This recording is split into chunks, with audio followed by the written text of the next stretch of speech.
This is true off the drops. I never took off the drops, by the way. Yeah, guys. Yeah, this is true off the drops. I never took off the drops, but I never remember this, guys. This is true off the drops. I never took off the drops, by the way. Guys. This is true off the drops. I never took off the drops. I never took off the drops. Wheels spin on the ground.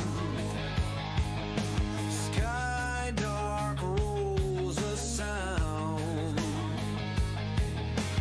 Echo in the heart's core. Ride like never before. Pedals screaming, wind howl. Freedom rushes through the soul. Chase the night, break the dawn. Never stop, keep rolling on.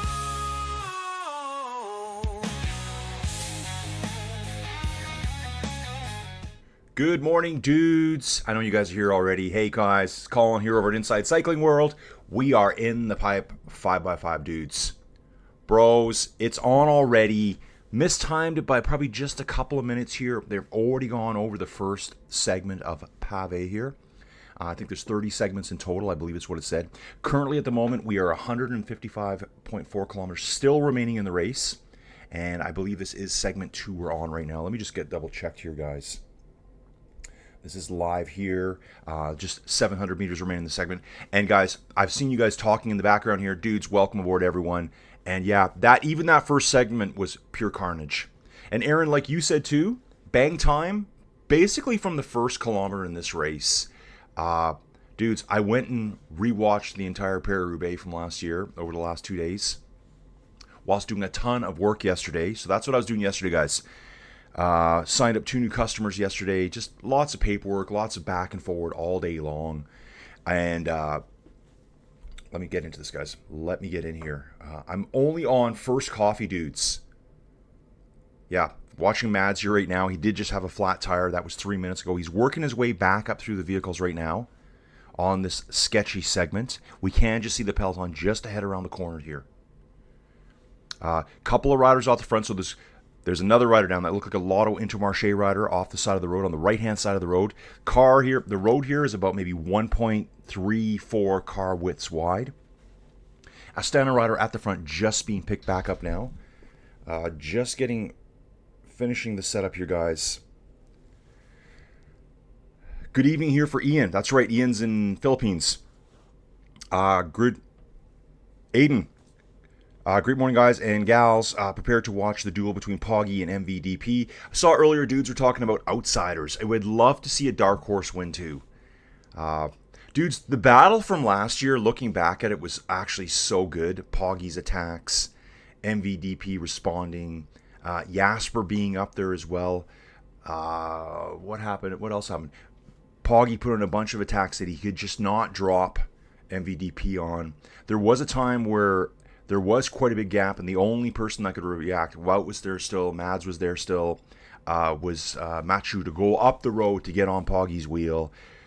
Later on, yes, 2 more riders, both Soudal riders, pulled over on the side of the road. Pure destruction here, guys. Pure destruction. UAE leading the way right now, guys. That was Mike Tunison, who just got caught from XDS Astana. See Poggy lurking in the background. We got the Red Bull Borhansgård all decked out in red helmets today. Wonder why they're in red helmets. I wonder if that was like a deliberate choice to stand out. Maybe red for the Red Bull, perhaps. Yeah, 3 Roubaix on the same day. This is Erdi Zambari. There's the male, the female.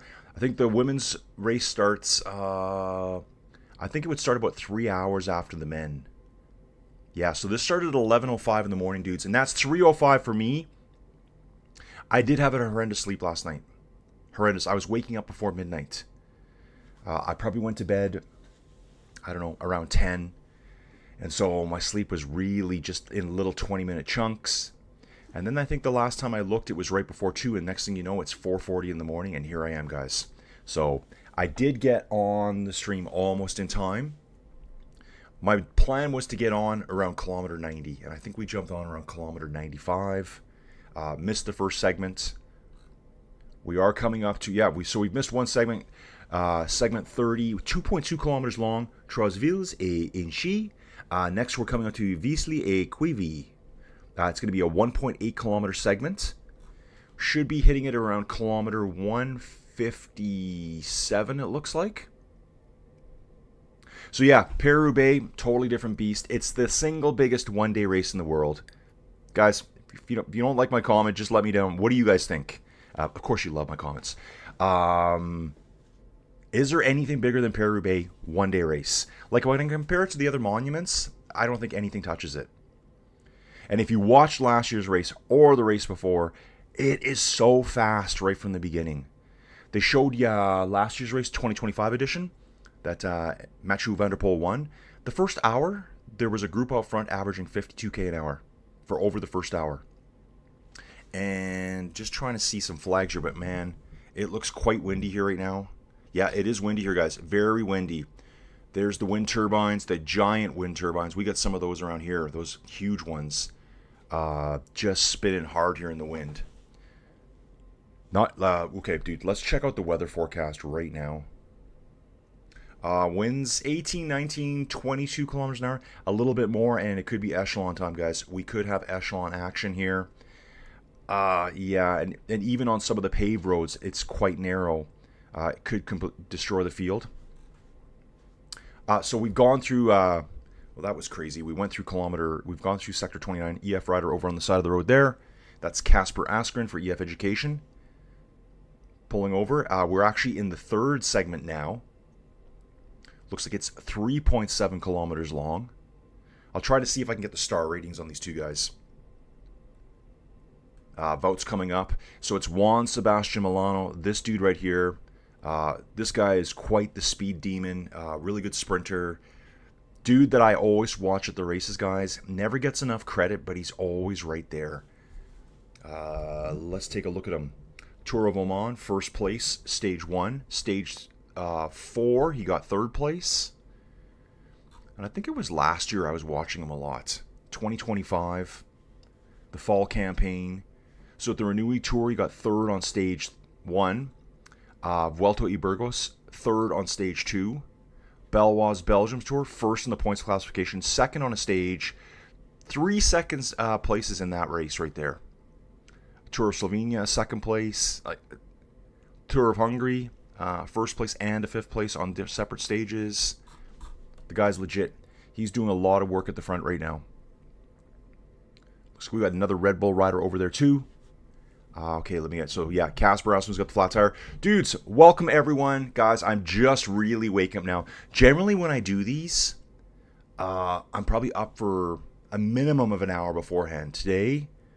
we're talking I was up for like 20 minutes, so I'm feeling just super rough right now. Say hi, everyone. Jump into the chat. Let other people know about Inside Cycling World.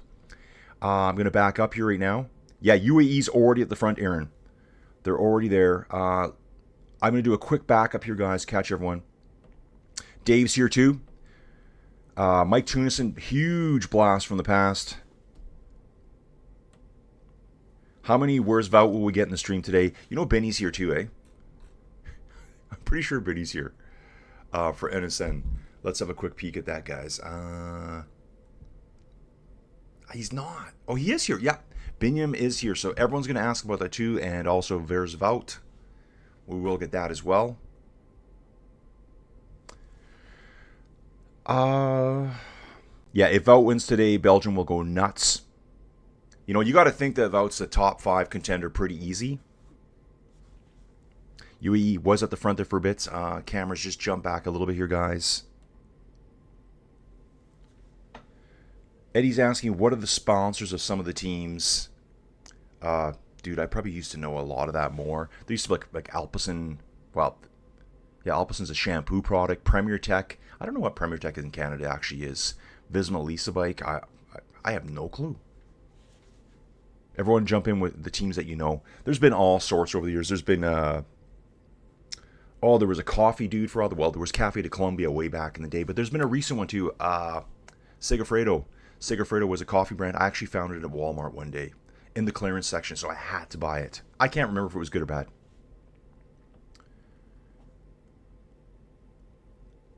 Yeah, dude, the Eddie, the Velodrome finish is in Roubaix. It's in Roubaix. They've got the old shower still there, so it's a very famous place. Everyone wants to be at the Velodrome in Roubaix and do the shower afterwards. They're like shower stalls that probably only come up to about here, and they're all in there showering afterwards. On the front right now, I think that's Milano there right now. Is that Milano? Yeah, it looks like him. Milano has quite the little beard scruff going on here. One rider for Balois going off the front. Could that be Tom Crab? Ooh, you know what? You know what? I didn't do my VeloGames picks. I know that already. I didn't do my VeloGames picks. So I completely destroyed my VeloGames picks for this week. Yeah. I was supposed to do it yesterday, and I just got so busy yesterday working. Hell of the North on Hell weekend for me. All the water main bursted under his building at Dave's Place in Toronto. Zyoseks echelons after Arrenberg for sure. Major crosswinds as they head west. Yeah, dude, the wind is strong here right now. Most of UAE sitting on the right-hand side of the road. Alpecin, Premier Tech sitting dead center. Visma Lisa bike hovering nearby. Dudes, yeah, there's no messing around in this race. Zero messing around.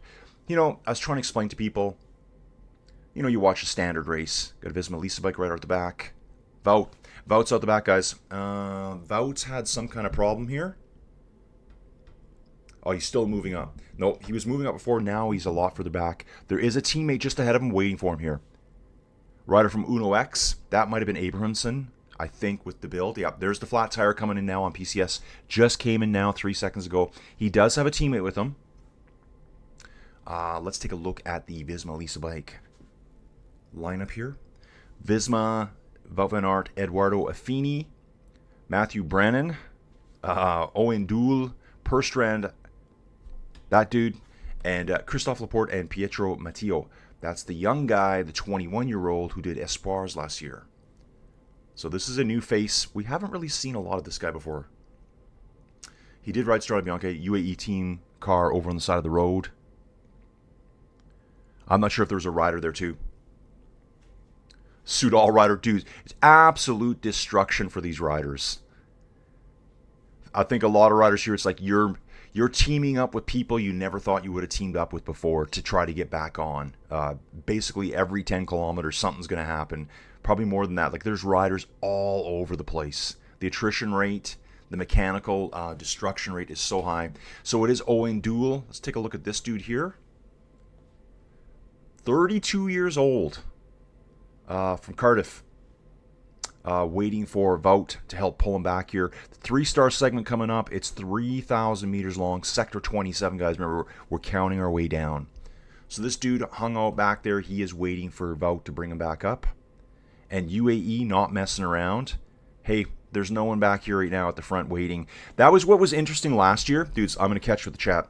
When Poggy had his incident where he crashed, there was a lot of discussion. Is Matthew going to wait? Is he going to wait? What is he going to do? Oh my God. They made a big stink about it, right? UAE's not waiting for anyone here. UAE is not waiting for anyone here. So just remember that for later. If Poggy has an incident and someone decides to push ahead, just remember UAE is destroying the front of the field right now. So it's Wout coming back up with Owen Doul here on to the very, very back right now with one lone Cofidis rider. Let's see who that is. That's 131 for Cofidis. That is Alexis Renard. Alexi? Alexi. I'm going to say Alexi Renard. 26-year-old from France. Saint Brook. That name seems really familiar to me. Saint Brook. Seems like a town we've been through. Milano pushing hard. Poggy riding right on the very, very edge of the road in that little bit of a gutter, even though we're on the cobbles here. Sorry, it's more of a dirt section here that we're in right now. I would not call this cobbles, really. We're going to see echelons. Okay, Aiden, dude, thank you so much for your contribution to the channel, dude. I love it. Love that, man. Going to give you the separate little love hearts here coming at you, dude. Thank you so much for supporting the channel. Dudes, I work super hard at this. Try to bring you some great coverage. And guys, when I saw last year's race yesterday and I watched the finish, and the start all the way 6 hours and 29 minutes, I think it was. It's the kind of race, it starts immediately. There's no messing around at 42k an hour, even though that's extremely fast for the first hour and a half, letting the peloton go 12 minutes up the road and then bringing them back. It's just immediately on. Teams trying to hurt each other. Arnaud Delis, number 51, riding by himself here. He was also with an Uno X rider. Also, that's 121. These riders are all trying to scramble their way back on. 121 for Uno X. That's Jonas. Jonas is back here. I did see him pulled over. I called out Abronson's name. He's got that stockier build. You can see it even in his picture here that's on screen right now. You can see it. Let me just check things out. Yeah, looking good. Everything's set up perfectly. Okay, good stuff. Aiden, thank you so much, dude, for the contribution to the channel. And, dude, I seriously mean it. Like, seriously. Everything helps the channel. I will continue with all my live streaming every day. Dudes, I'm getting so excited. You know, next weekend, dude, so, guys, let's just park here for a second. UAE hurting everyone. Just remember that. UAE hurting everyone. Mechanicals, flat tires, they don't care. You're out. And, dude, that's how I would race it, too. That's how I would race it. You got a flat? Bye. Bashak's here. Morning call on Inside Cycling World fans. They are flying through the cobbles today. 55k on average speed. Yeah, hey, Bashak, how's it going, dude? Are you guys doing anything on Roubaix today to celebrate the Paris-Roubaix?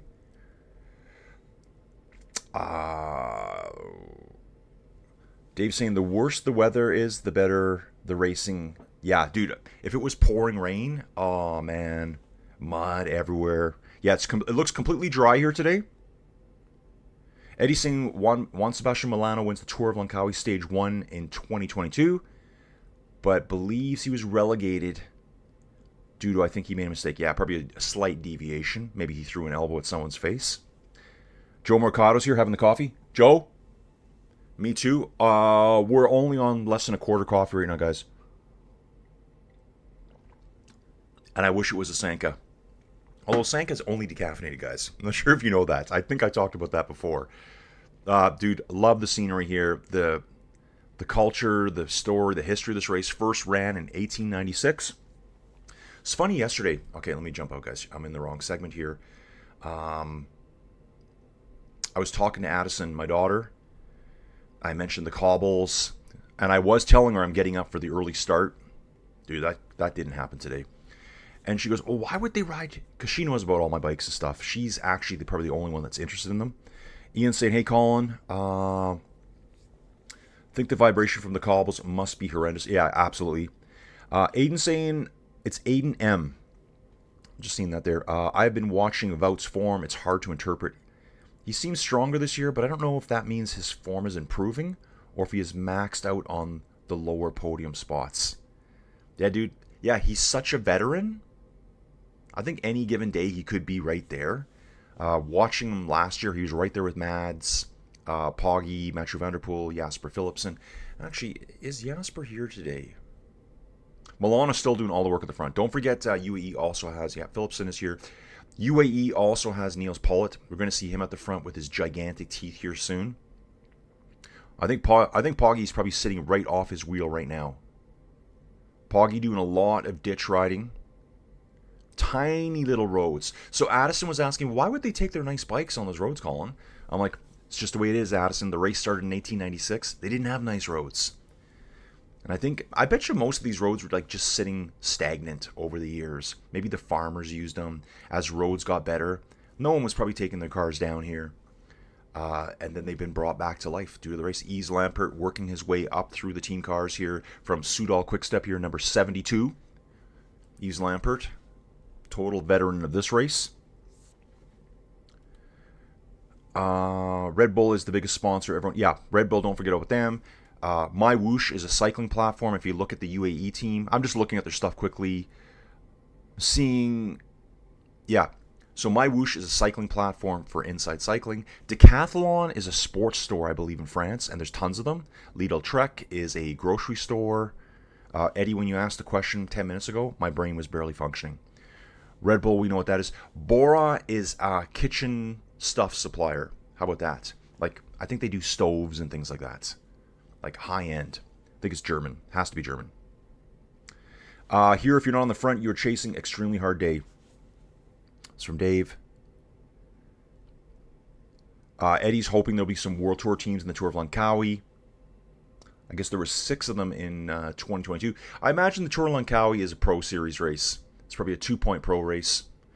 Some riders are taking their jackets off. The decathlon rider here. 3 UAE riders on the front, and I'm looking at 4 Alpecin Premier Tech riders. Dudes, kind of getting a little weird look in the peloton out here. I think the winds may be impacting them already, or maybe just the pace of the race. Average speed. Dudes, average speed. This is the most insane race on the planet. We're 2 hours and 16 minutes in right now. It's coming up in 3 seconds. Average speed, 52k an hour. Dudes, any one of you guys that have watched this, my channel for a little bit, you know that's insane. Right now, it should be like 43, 44.5, maybe 44.8 kilometers an hour, not 52. That's why when I was watching the race yesterday, doing my paperwork and stuff, I was like, I got to get on early. Yep, Hell of the North film from 76 is great. Guys, you can find that on YouTube. Radio communications from UAE. Radioing back to the car right now, like, hey, what's going on out there, dudes? What's going on? What's the damage like? Who's getting hurt? I think the peloton's slowly regrouping. And I think the decathlon, the main peloton, La Platoon, as we call it from the Basque Country, I think they're content to let UAE do the pushing for now. You guys can sit in the wind.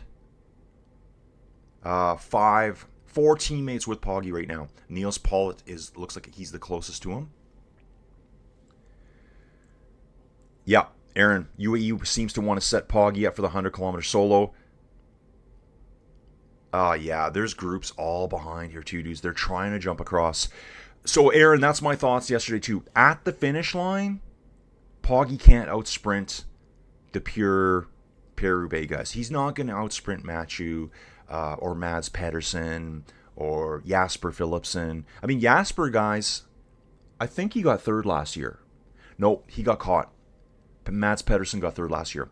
But Jasper was there with Poggy and Mathieu van der Poel almost all the way.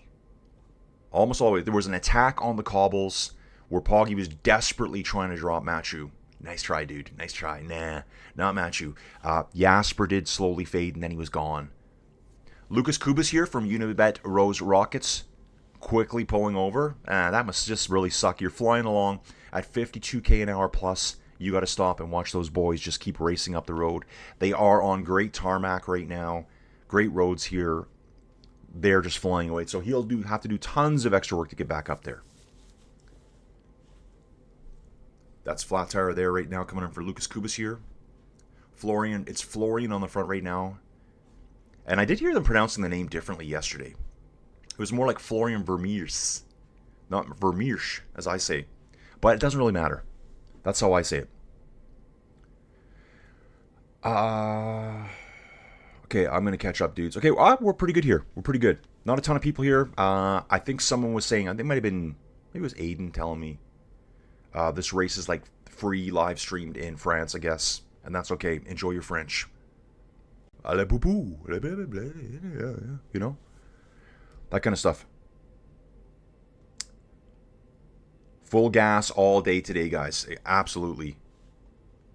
Mathieu van der Poel there, just grabbing a quick bottle, getting some nutrition on board. Mads Pedersen. Is that Jonathan Milan? Milan was here last year.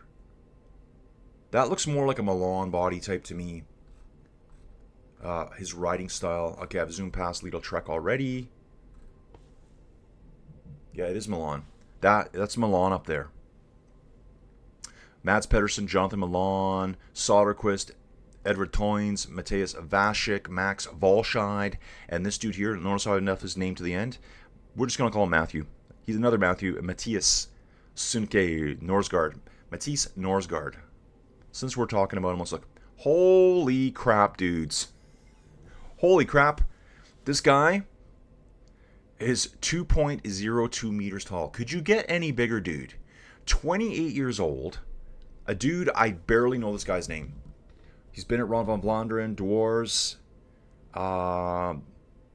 in Flanders Fields, E3, Milano, San Remo. Dude, we just don't... hear his name a lot. Tour de Provence. Dude, I can't believe I missed my VeloGames picks this morning. I know on Friday I was going, okay, I got to do my VeloGames picks. Okay, we got time. Saturday, I just got busy. And so I left the house once yesterday, maybe twice, just to go outside. A dude came and looked at the mini truck. Yeah, my poor mini truck. The guy could not drive a standard. He could not drive a standard. I'm like, dude, you're killing my clutch. Like, that's all I can say. Please don't come look at it again. Like, dude, I'm gonna have to pay to fix it now. With how much he abused my poor little mini truck yesterday. Okay. Full guy. Yeah, Aaron's saying these are speeds for Remco doing a 20-kilometer individual time trial. Yeah, exactly. Yeah, 2.02 meters tall. Guys, this guy is just gigantic. He's 15 centimeters taller than me, so he's 6 inches taller than me. This guy's 6'8". 6'7", 6'8". On a road bike. Just blocking the wind for everyone else. Okay, we got second part of the peloton is about 30 seconds back. There's 50 riders back there, dudes. Really split up. The peloton looks super huge at this race because the roads are so small. It's so compact, there's like no room to move. So with those 50 riders being further back, it gives them a little bit of breathing room here. UAE all riding over on the very far left-hand side of the road.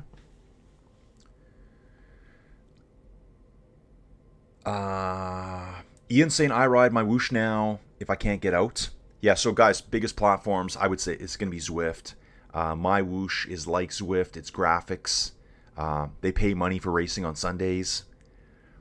But it doesn't have a big community through the week. Ruby's got a pretty decent sized community. Not Zwift size, but it's all video. So if you want to see what... I think it's really good. It's good and bad.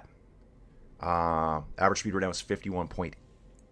They're saying right here, 881 kilometers an hour. So absolutely hammering. The video feed on Ruby is really good because you can see what it looks like. But it all depends on how good the video was of that day. You know, you don't get to look over there. It's whatever the camera's looking at. So, but that's about the best they can do right now. Aaron saying Collie would be let go from Air Canada.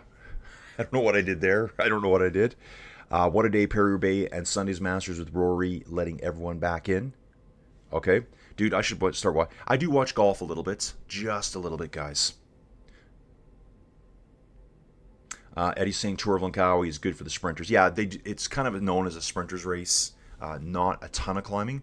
Red Bull pulling in the second part of the peloton. So we're going to try to see who's all out here. The Van Dyke brothers are in the second part of the peloton, guys. The second peloton. Poggy riding second wheel right now, guys. Second wheel. 2 Uno X riders there with them. Turning on to the next section, cobbles. Huge crosswind from the left-hand side, guys. Huge crosswind. I think that's the flag of Brittany there, I believe it is. The Bretons. Poggy riding second wheel, dudes. It's always a frantic battle before every Pave segment to get up there. This one's super short. This segment is very short here. Dudes, I wonder if Tour Tracker has us any information. I'm going to try it, guys.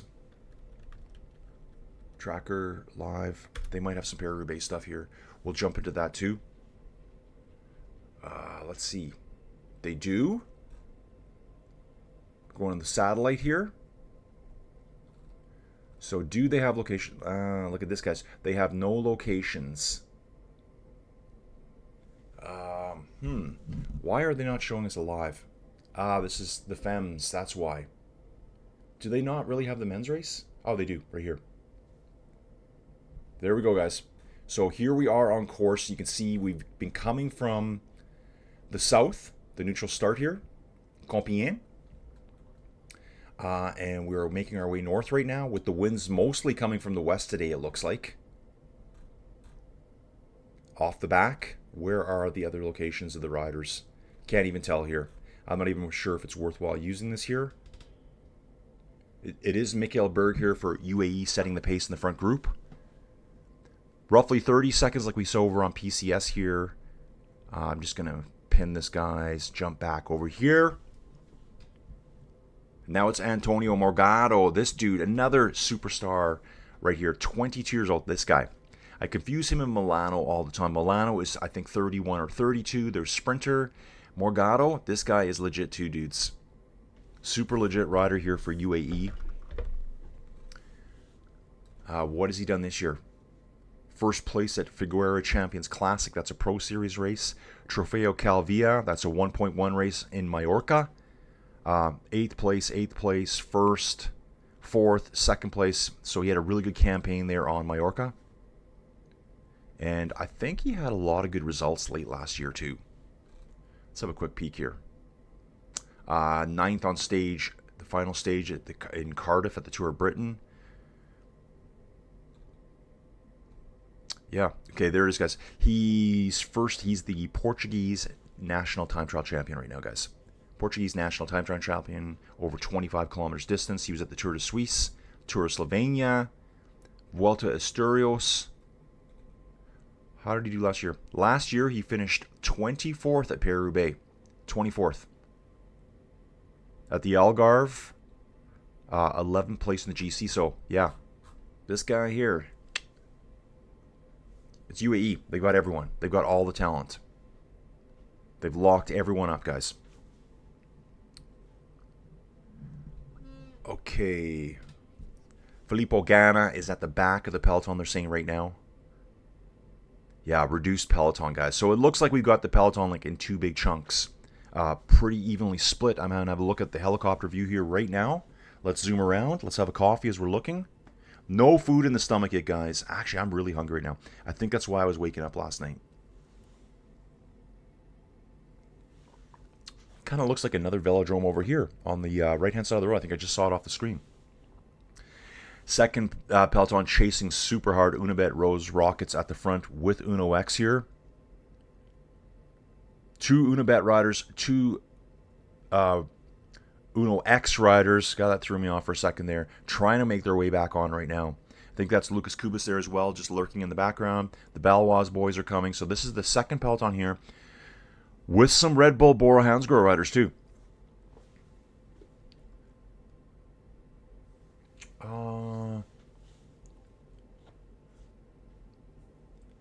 Yeah, a standard in America is called a manual as opposed to an automatic.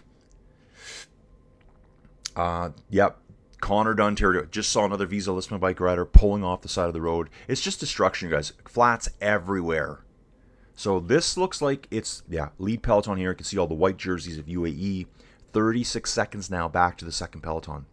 Hopefully we get a list here soon of who is in that peloton. Saying it's down to 20 seconds now, guys. Down to 20 seconds. And dudes, we are actually only on instant coffee this morning because I was in such a frantic panic when I woke up. What was it, 20 to 5? I think even the live stream said I was going to go live at 4:45. This Visma Lisa bike rider now will be picked up. It's Perstrand. It's that dude. It's Perstrand. He's getting picked up by the second peloton. Uno X leading the way with Unibet Rose Rockets there. No Blue Thunder, dude. Nothing. Nothing for Blue Thunder mode. Again, that's something else I forgot to do yesterday.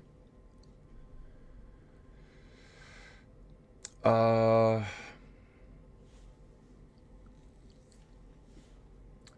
breakaways rider job. Dude, I think the breakaways just go up there to tire everyone else out. It's primarily the role now. It's like they're going up the road on a chance that they might be let go. In the past, breakaways are more like TV time breakaways. Like, okay, let's send these young guys up the road, get them on TV, and they're gonna finish 20 minutes behind every day. Now it's pretty tactical. They're sending dudes up the roads for team leaders to use later in the race. It all depends who goes in the breakaway. Generally, you're not going to see Poggy and Machu and Vout go in the breakaway at the beginning of the day. It's their teammates going up the road. It's smaller teams who are like, man, if they give us a chance, we're taking it. And then see how the race unfolds from there. Under 129 kilometers to go now, guys. I'll rate that 129, 31 seconds they're saying now. So it's kind of coming and going, accordion back and forward. Love the countryside here. Man, how do you get to live here? Who wants to adopt me? Just bring me across. I'll be that crazy uncle that lives in the garage. Yeah, Poggy's ready for the 100 km solo. And yeah, and back to that one third. Thank you, Flocky. Poggy's not going to out sprint the big boys. Like, if Mads is there at the end, if Matthew's there at the end, if Jasper's there. What if Jonathan Milan made it? Tibor Del Grosso's here. I forgot about this. Tibor Del Grosso is here, guys, right, wearing bib number 2 for Alpecin Premier Tech. He's kind of hanging out at the back of the pony. He has a nice little look at the camera. Poggy needs to go solo. That's Poggy's race strategy. He doesn't want anyone that's got a bit more of a kick than him to be hanging with him at the end. So I think you're going to always see that. And we've seen it so many times now. Ghana hanging out at the back here. Ghana's a good contender for this race too. Strongman. Again, dudes, everything can fall apart. One bad flat tire, one mechanical, your race is over. And I would say watching last year's race, Poggy, nothing. He did do a bike change at one point, and then he stopped and changed the bike again, which was really weird to me. He did crash on that one corner. Slow speed crash. Matthew went through the same corner too fast. Matthew's, I'd say his bike handling skills, I think, saved the day for him there. I've talked about this before. How would Poggy do in CX? I don't think he'd do well at all. I think his bike handling skills compared to the top CX riders is probably terrible. Like, as in a CX race. I'm sure his bike handling skills are fantastic, but in a CX race. Sector 24, guys, only a 2-star segment here. 1,200 meters long. Cobbles look nice and worn out here. Let's get some bigger cobbles.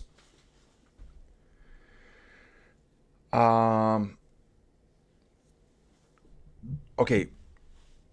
Per strand flat could hurt Visma. That's from Aaron. If you don't have equipment changed today, you are not riding hard enough. Yeah, dude, everyone's changing their equipment here. Yeah, it was a right-hand corner. Poggy took them in first. Matthew reacted fast. Went into the same grass and mud, but stayed upright. And then just rode away. Poggy never saw him again. And it was interesting, too. I think that happened at kilometer 38. Poggy was, like, hovering right there. Matthew did wait at first, like, okay, dude, get on my wheel. And then I think he was going, hey, wait a second, I can't see you. And then he was like, okay, I'm going. That's it. I would have done the same thing. I'm not waiting. So it's kind of one of those things like, who's going to remember, oh, remember when Poggy waited and he let the 4-time Tour de France champion win again? Do you remember when he did that? No one's ever going to say that. They're going to be like, what an idiot. At least I would. But everyone will remember when Matthew went solo. He did slow down. He was kind of like waiting. Where is he? Okay, whatever, I'm going. And Poggy was pulling time back. He got within 13 seconds. And then it stayed stable. And next thing you know, Poggy, gone. Matthew just really focused at the end there, and he was gone. So, yeah, it's a tough race, guys. Tough race. It's very fascinating to watch this race. Joe saying, hi from Chicago. What do you think? Bad call on Remco for not racing today. I don't know. Maybe Remco's just not a classics guy. Yeah. You know. After last week's event, Ron van Vlaanderen. Yeah. I don't know. Aaron saying, Poggy picking up more monuments than dudes in the Monuments Men. Dude, I don't think I've ever seen that movie. Oh, and last year too, guys, that was the bottle throwing incident where a fan flipped a bottle right in Mathieu van der Poel's face. It did hit him in the face. Came from the right-hand side of the road. The guy flipped his bottle like this right at him. And, yeah, just stupid. I think that guy, they might have found out who it was and charged him too. It was when he was in the breakaway too by himself. Solo break. Uno X here pushing in the second peloton. Yeah, at least 3 riders here. Red Bull is cooperating with them right now. They're trying to get back on terms here, saying that they are now currently, let me just double check this, dudes. Still a 33-second gap. We got 50 riders back here. 50 riders. Average speed overall now at 51.8 kilometers. So in that group, there's Jonas Abramson. You know, he's the kind of guy that could dark horse this race. Someone like him. Arno Delee's back there too. Lucas Kubis, very fast rider for Unibet. Yeah, they're hauling butt here, guys. Hauling butt. Under 125 Ks to go now. Dave, yep. Brakes only work when An unknown gets away and is forgotten. Yeah, exactly. They're never going to let Poggy and... Like, they're not going to let Arnaud de Ligue, I just saw his name, and Jonas go up the road in a breakaway. Maybe on a hilly stage at the Tour de France, they'll let some of those guys go with the climbers. No, we're going to pull them back on the climbs anyways. Yeah, Aaron, how do you live here? You pay 55% effective taxes and only work 32 hours a week. The good, the poor life. Yeah, dude. Probably Canada's probably just as bad, except we get to work more. Except me. I just kind of mess around at home. Eddie's saying, are there road races in sand surfaces? Dude, some of the roads they go on, like when they have the occasional weird... Well, not sand. It would be more like a dirt.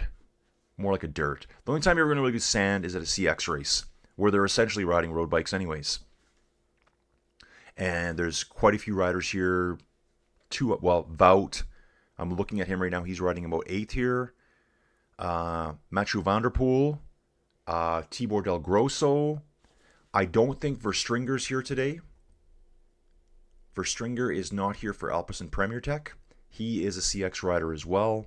And Thibaut Nice is not here today for Lidl Trek. Actually, I haven't seen Thibaut before. Thibaut, didn't he just have surgery? I think he had surgery just recently. He is an incredible CX rider. He's not here today. Also rides on the road. I'm sure we'll point out a few more to me in a second here, guys. And we'll bounce back. Catching up. More coffee.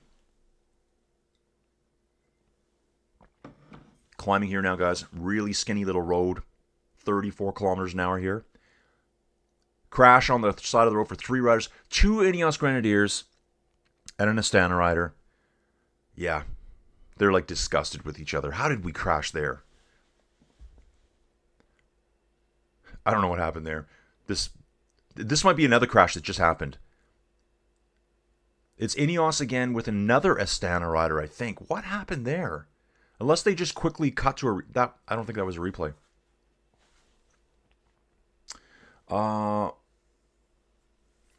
Dave's saying that Poggy and CX would learn so quickly and everyone would be chasing. Flocky.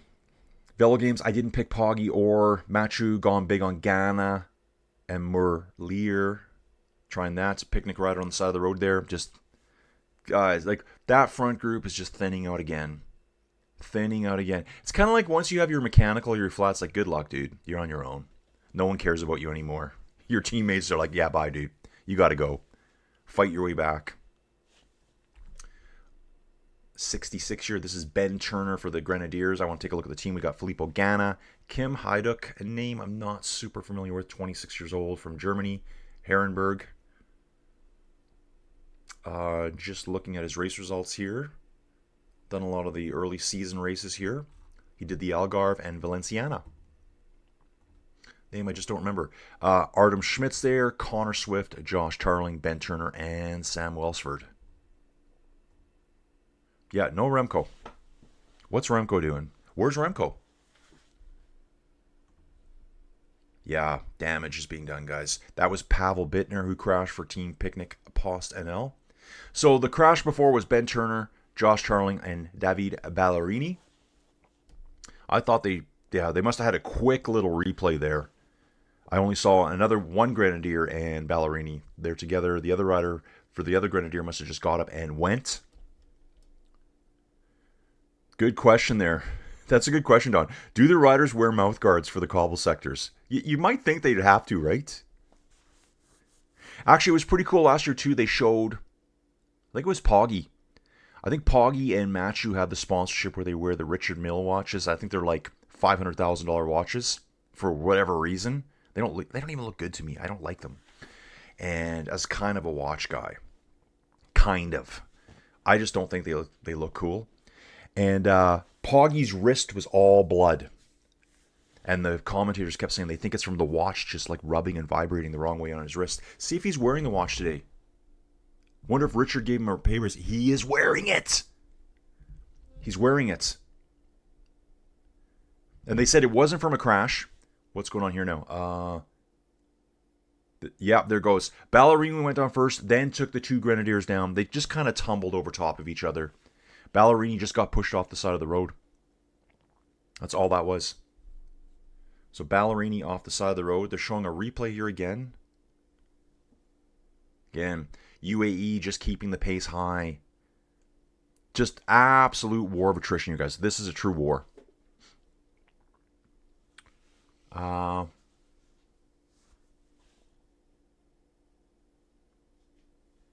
Dave, lifestyles of the poor, the unknown, the unwashed, the unwatched. Aaron, phase 2 of Poggy career will be spent with Urska and future kids. Yeah. That's right, Urska is older. I think Urska's at least a couple years older, like maybe 2 years older. What's Poggy, 27? She's 29? Clock will be ticking.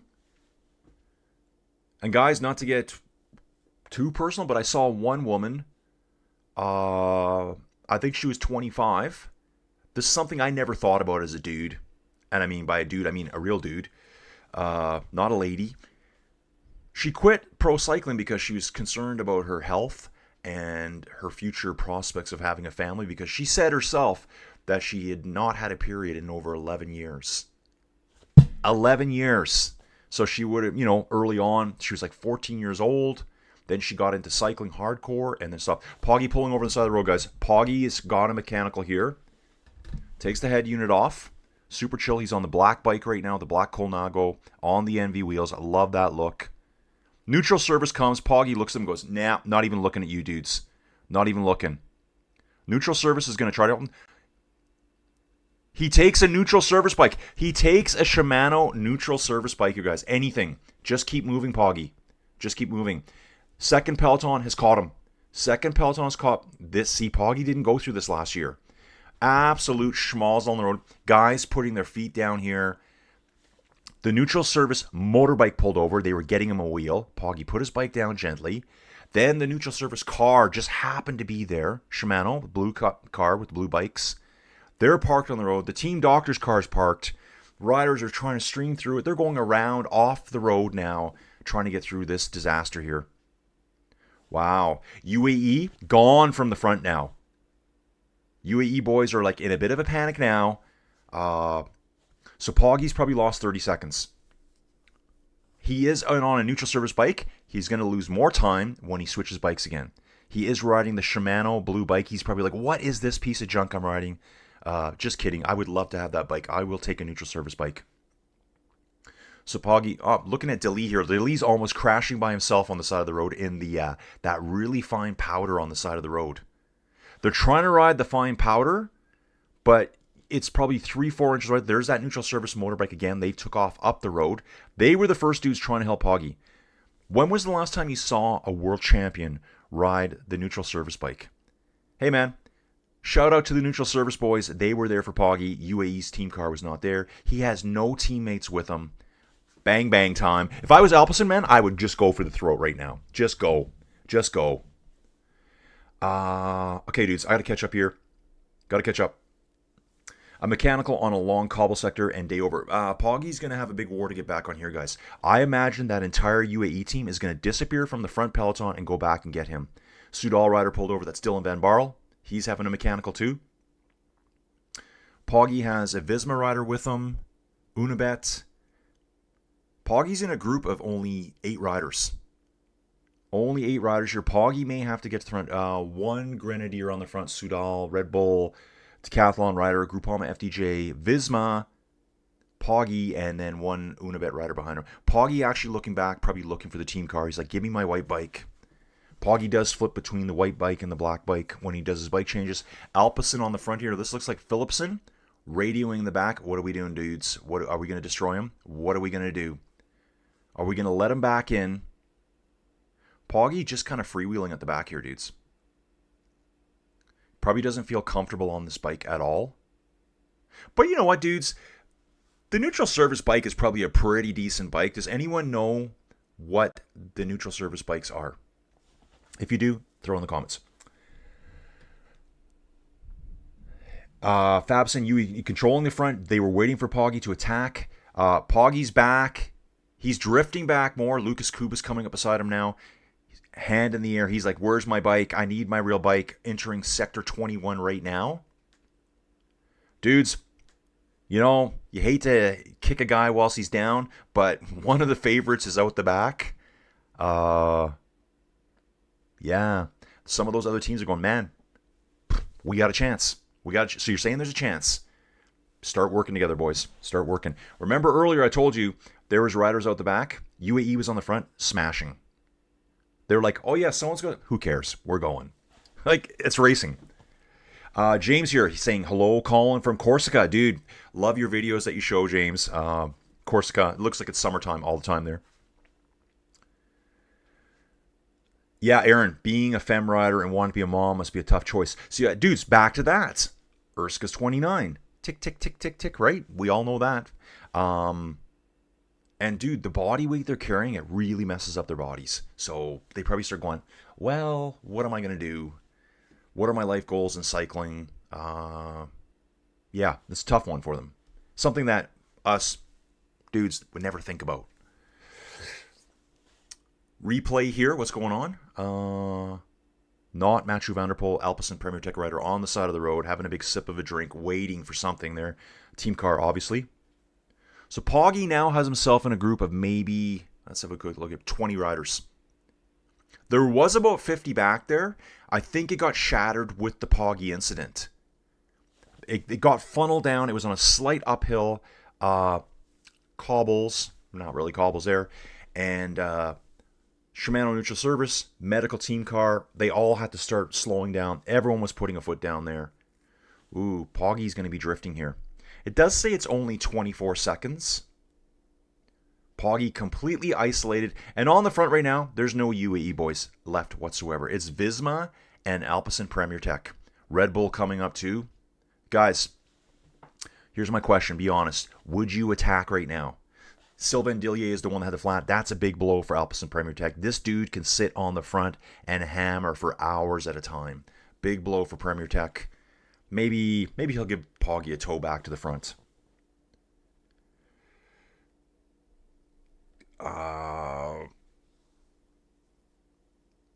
Aaron's asking, did they construct that crazy roundabout to enter the Arrenberg Forest? I guess we'll see that later on. Dave's saying, millions paid and you get it for free. I might wear a white sheet. Dave, I'm not sure what you're saying there too. Charles Todd Sullivan for president. Good morning to everyone. Dude, you know what I saw yesterday? I've kind of become like a little bit of an Instagram fan lately. There's a lot of cool cycling stuff on there. I reshare it. Oh yeah, Poggy's hating this bike. But dude, he's putting his foot down now. Poggy taking his foot. EF rider misses his bottle. It's right in the bottle segment. Here's the UAE car. Poggy waiting. On a black bike. Gets back on. He'll feel a lot more comfortable on this bike. Fit for him. That Shimano Neutral Service bike. They're like, yeah, how tall's Poggy? Yeah, give him that one. Different lengths, torso lengths. It's not going to fit him perfectly. Poggy right now is going to be over 30 seconds back, which that's not the end of the world at all. World champion, 4-time Tour de France champion. Dude, I don't think that's a huge issue for him. He's going to surf the cars back up there. He does have a Total Energies rider with him. And looks like he's got some helpers coming right away. So yeah, Charles Todd Sullivan for president. On Instagram, everyone knows David Goggins. I guess Goggins on March 29th announced that he's going to be running for president in 2028. Make America hard again. If you know who Goggins is, dude, I would love that. I would absolutely love it. I don't know if he's an independent. It doesn't really bother. I just think I like his attitude. Aaron St. Collie, we are about to hit the mining region of this race. Dude, I should have done a bit more research on it. Yeah, that's the Poggy puncture. Dudes, I'm catching up. Neutral Service held everything up. Yeah, Poggy, he took a neutral bike. Looks like Vought's taking a leak on the side of the road here. Get the cameras right on him. Television France. UAE going for a whiz now too. This looks like Niels Pollitt. I could probably say a lot about him. He's a big, tall dude, right? I'd probably say a lot about that. I'm just going to not say anything anymore. Number 12 here. Dudes, they're waiting for Poggy. They've sent 2 UAE riders back. Looks like Pollitt's decided to take a whiz. Number 12 here is on the radio. Who's number 12 for UAE? Can't tell from here. Mikhail Berg. They're waiting for Poggy right now. They realize now we got to start working on bringing them back up here. Alpecin, Premier Tech, and Visma on the front. I say they're working. I don't... Guys, this would annihilate an average human being. I don't think they're trying to fully attack them. They're not letting off, though. This looks like Morgado on the front here right now, pulling Poggy back up. Actually, a big group now. There's probably 40 riders here. This will help Poggy get back up there. Critical point in the race. It is 113 kilometers still to go. We're a long ways out here. Actually, it says Poggy is 59 seconds back right now. I'm going to go over to Tour Tracker and see if we can see the locations, because Tour Tracker is not doing a good job today of showing all the locations. I don't think they can. Or is it right here? Okay, maybe it is here. Yeah, here's the main peloton, 113. 50 seconds back. It just says off the back. That's probably the Poggy group there.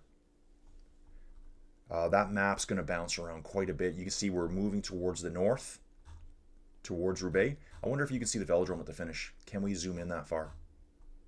Let's have a quick look. There it is. Eddie, there's the Velodrome that you were asking about. There is the Velodrome finish. That's crazy. You can see it. Okay, jumping back again. Coffee's getting cold already.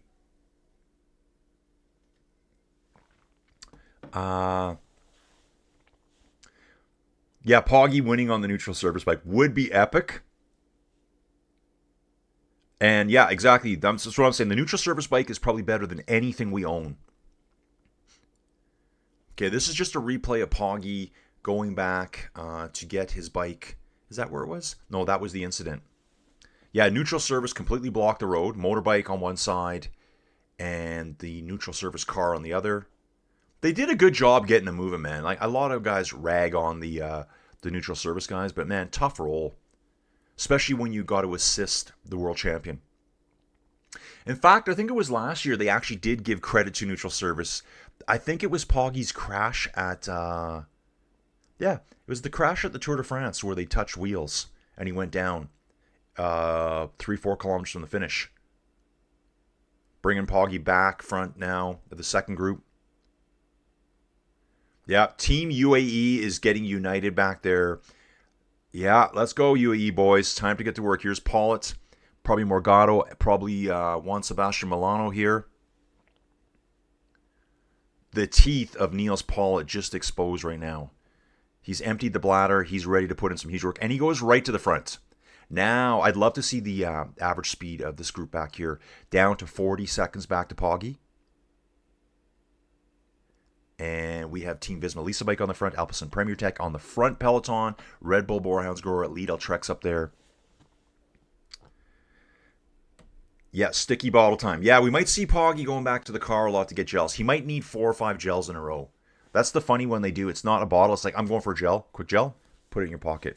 Slow down, quick gel, put it in your pocket. Tricky, guys. So tricky. Ziosex, I don't think Machu would want to win this way. Yeah, he wouldn't.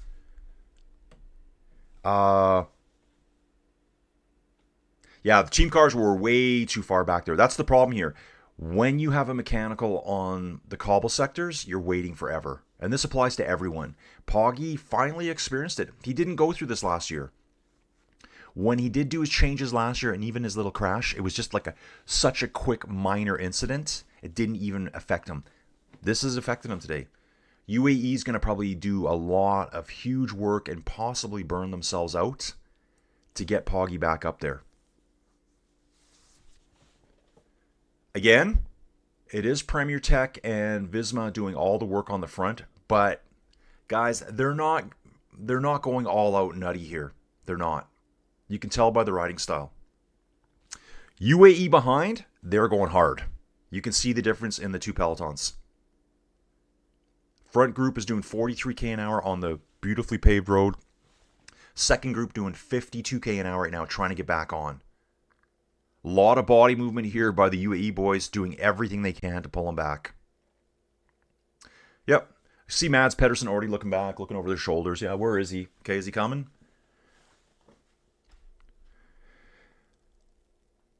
Yes, Aaron. So much for that 100-kilometer solo, to quote the brilliant mind of Mike Tyson. Everyone has a plan until they get hit. That's right. Or hit, punched in the face, something like that. Yeah. Morgado. This looks like Morgado absolutely grimacing on the front here. Pulls off, and maybe Milano takes over. Let me have a look at these two guys. They always kind of look familiar to me, or similar to me. We've got Milano. Okay, that's Milano. That was Milano, I think. And I think Morgado's on the front now. It's the facial hair that throws me off. Dark hair, facial hair. Yeah, there it was. It was Morgado pulling. So I think Morgado has just pulled off now, and Milano's taken over. Florian further back. Okay, let me see. Florian is in. Florian might be in the front peloton. Now they're saying 25 seconds back to Taddy. So it looks like the boys up front are like, we're going to keep riding. We're going to dial it down to, 44k an hour. They're going to have to race their way back on, which will put a lot of the beating on UAE to do all the work. No one else is helping here in the second peloton. It's like, you want to win, Poggy? They've slowed down for you. You guys need to do all the work. Yeah, it's the Hell of North just surviving. Soren Verenskold here, number 125 for Uno X Mobility. Another replay here. Soren, bike swap. They're doing a bike swap here. His teammate 125 and 127. Okay. Let me have a look at that there. Full bike swap there. So what exactly happened there? Soren and it's Eric Nordsater resell here. So Soren is on the wrong bike right now. He's on 125's bike. It looks too small for him. Because he's not getting full leg extension on this bike, but he's just moving. They pulled over just in a little bit of a field, swap bikes really fast. He's on the move. So you need a teammate nearby all the time, which Poggy didn't have. How did Poggy get isolated there anyways?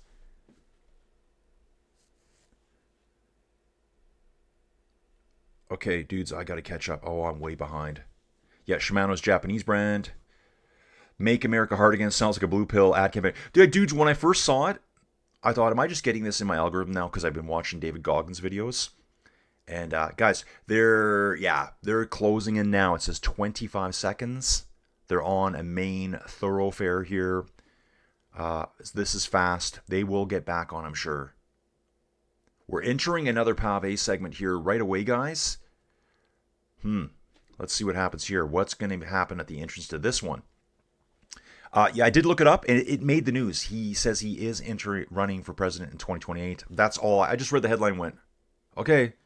I thought it was an Instagram joke. Wout was on a nature break earlier.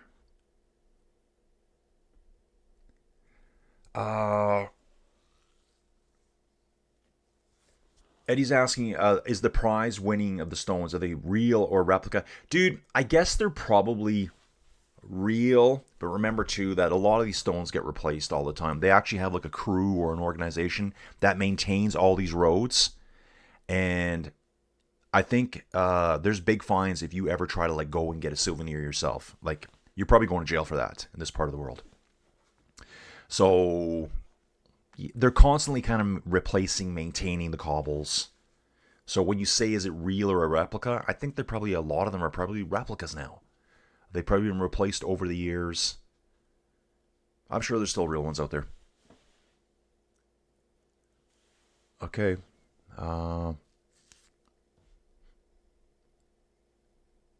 Yeah, hard to get traction as a candidate if you're not already famous. Dude, people love that guy. People love that guy. So if you don't know David Goggins, guys, he was an army dude. Got out of the army, weighed like 300 plus pounds. Hated his life. He was a bug exterminator. Hated his life. And he wanted to become a Navy SEAL. I think he did Navy SEAL school twice for whatever reason. I don't know why. He became an ultra endurance runner, and he's just like, he's a savage. That's what he calls himself. I'm a savage. He says, I hate running. I hate it so much. I hate running completely. But he does 250-mile running races just to say he did it. Trains every day. Yeah, dude, I think he's motivational just because of his mindset. I mean, some people say, he's too over the top, but whatever. Yeah, Domestique Day today.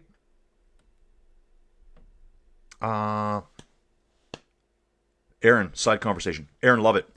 Dudes, I didn't see the finish of the Blue Jays game yesterday because that guy showed up and test drove my mini truck into the ground. Sector 20, dudes. Red Bull pushing on the front here right now. Huge crosswind here, guys. This looks like a lot stronger than 20k an hour. So on some of the faster segments, that wind's going to do some serious damage. Alpecin on the front here too. 20 seconds back to Poggy. Oh, looks like a UAE rider almost had a crash on the left-hand side of the road. Had to unclip quickly and get his foot back in. He's going to lose all momentum here. This could be Jasper pushing on the front here now. I don't see Machu right now. Poggy is on the same side. Poggy doing the work right now, trying to bring this group back. Like, his teammates are all gone. Poggy does not have one teammate with him. I think UAE completely blew themselves up pulling Poggy back on there. Congratulations, UAE. You did it. Now they got to fight their way back on. And Poggy's left to do the work. I think the nearest UAE rider is probably 20 riders back right now. Side conversation for Phase 2. The Rockies do not suck so bad this year, and Primo pitching matchup today in Detroit with Scubal and Alcantara. 3 Cy Youngs in that game, and Sandy dealing so far. I think that's what you're saying there. Yeah, dude, I saw the Blue Jays play the Rockies. That might have been the second 3-game series, whatever you want to call it. I'm just going to call them series. And I think the Rockies won 2 of those games. I was like, how are they that bad? They don't seem that bad to me. The Jays were terrible. I think they were 4-6 at one point. They won a game against the Dodgers. They won their first game against the Twins. They were winning yesterday when I stepped outside. I came back. They lost yesterday 7-4 to the Twins. Mathieu van der Poel on the front now, guys, riding 56k an hour on the cobbles. Trying to see who this is here. Oh, yeah. Matthew's putting the work in here now, guys. The thing about it, too, dudes, I don't want to say he's trying to accelerate here. When you ride the cobbles, you want to ride them as fast as you possibly can. So you kind of skim across them. The gap right now, they're saying, is 17 seconds. That's one Lidl Trek rider's with them all the way. Who is that? That Lidl Trek rider there? Yeah, Poggy's completely flying way back up. That's Max Walscheid riding with Poggy. Poggy's actually blown apart from the second peloton. He's got about 6 riders with him. And they're probably picking up riders that have dropped out of the first peloton here.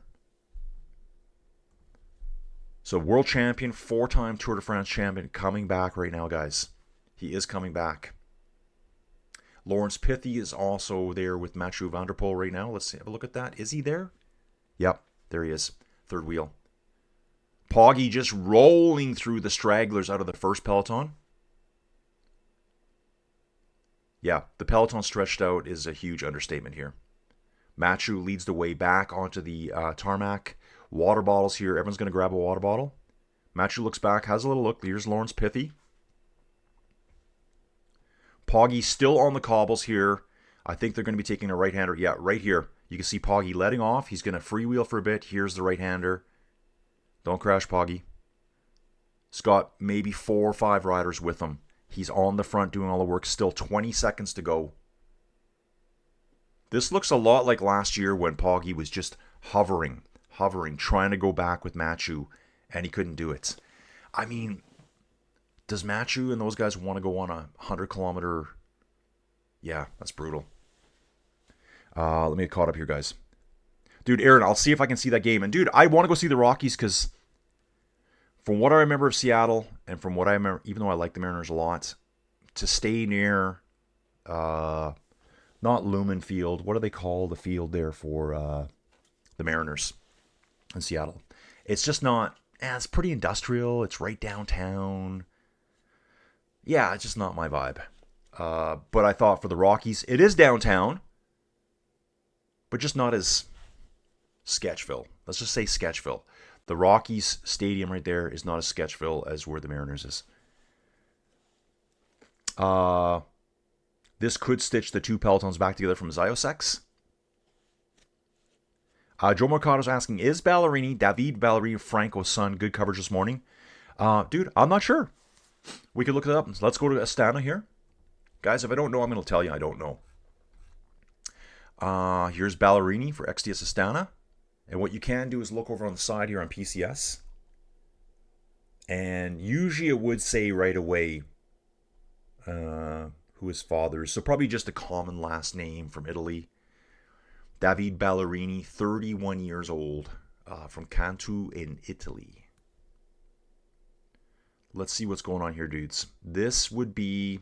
Yeah, guys, it's really splintered up now. So we've got our front peloton. Poggy got stuck in the second peloton. Poggy is somewhere now in no man's land with, looks like maybe a dozen riders at most. And then we got a second group. Tons of different teams there. Red Bull.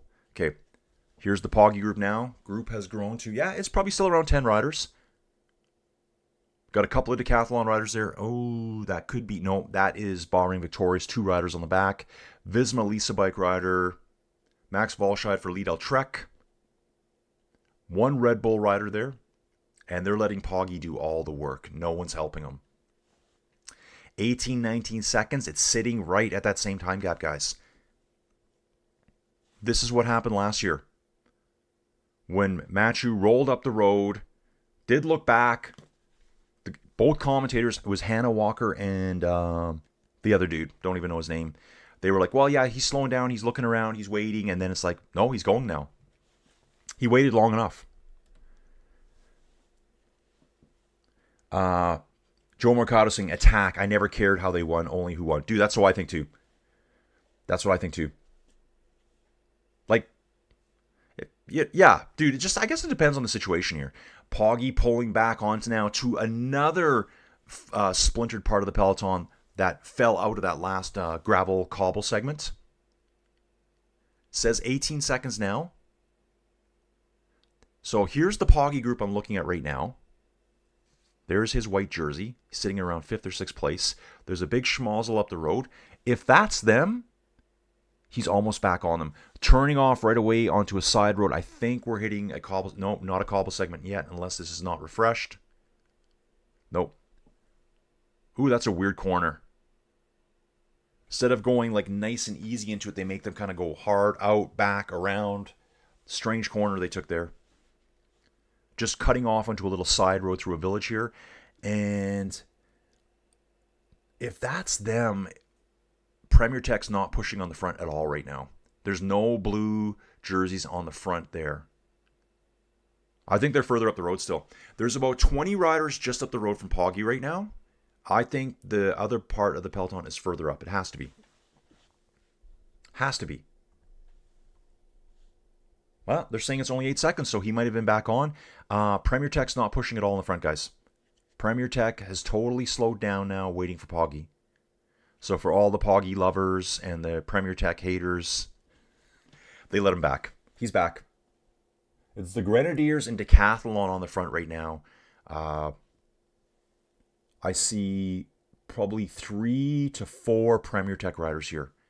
UAE goes straight to the front and brings Poggy to the front. Yeah, guys, there's a little bit of showboating here almost. Well, not showboating, just it's a tactic to say, yeah, we're back, dude. We're sitting on the front. We're the strongest team here. That's what they're doing right now. The Grenadiers are there too. They're probably like all... In reality, that UAE guy's probably like, I'm so dead, man. I got to fake it till I make it here to let them see that we're strong still. I think they're probably pretty beat up right now. They are professional athletes. They'll be okay. And I think the UAE rider on the front right now is Florian. I think he's up there. Super strong rider.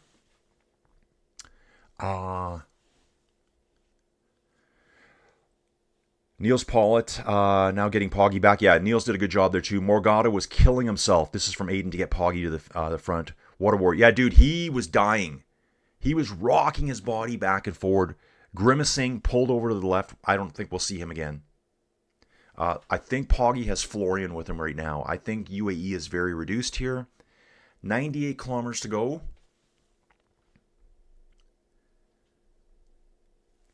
Zyrosex, haha, team of Uno X Giants. Yeah, you need the right size teammates by you so you can do that bike swap. Okay, James Delar saying there is a New York Times article today about people stealing pave stones for souvenirs. Travels with Tony is back in the mix. Dudes, on the front of the peloton right now, we've got Ineos Grenadiers, 2 riders, Visma Lisa Bike, Poggy's lurking right nearby. Dudes, we are hitting another pave section right away. Yeah, we're coming up to it right now. It looks like we're probably going to be taking, I would imagine, a left-hander into this section here. 2.3 kilometers, 5-star segment, guys. This is the Arrenberg right here. Is this the main Arrenberg right here, dudes? I think it is. 2.3 kilometers long, 5-star segment coming up, dudes. A 5-star segment. Visma pushing hard on the front right now. I'll try to get a count here of how many riders we have in this front group.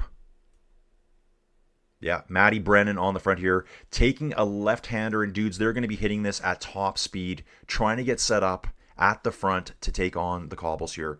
Another quick right-hander, still going through the village right now. Wow, it's almost like I don't have time to get coffee between pave segments. I need another one, and man, I'm so hungry right now. I kind of had a big lunch yesterday, started doing paperwork, and then did get a bike ride in yesterday too, guys. And I think I had a bowl of cereal for supper. That's what I had. 300 meters to go. We're going to hit the segment right away, guys. Here it is. 2,300 meters long, 2.3 kilometers into the Arrenberg here now, guys. Setting this baby up. Very curvy, swervy here, getting in there, guys. Lots of turns, trying to get them to the right area. Visma Lisa Bike Rider absolutely pulls off here. Into the forest we go. We're in it now. 5-star segment, the Arrenberg, 2,300 meters long. Wout van Aert on the front, guys, with Mathieu van der Poel on his rear wheel right now. You can see the Red Bull helmet. You can see the world champion bands on the arms of Mathieu van der Poel.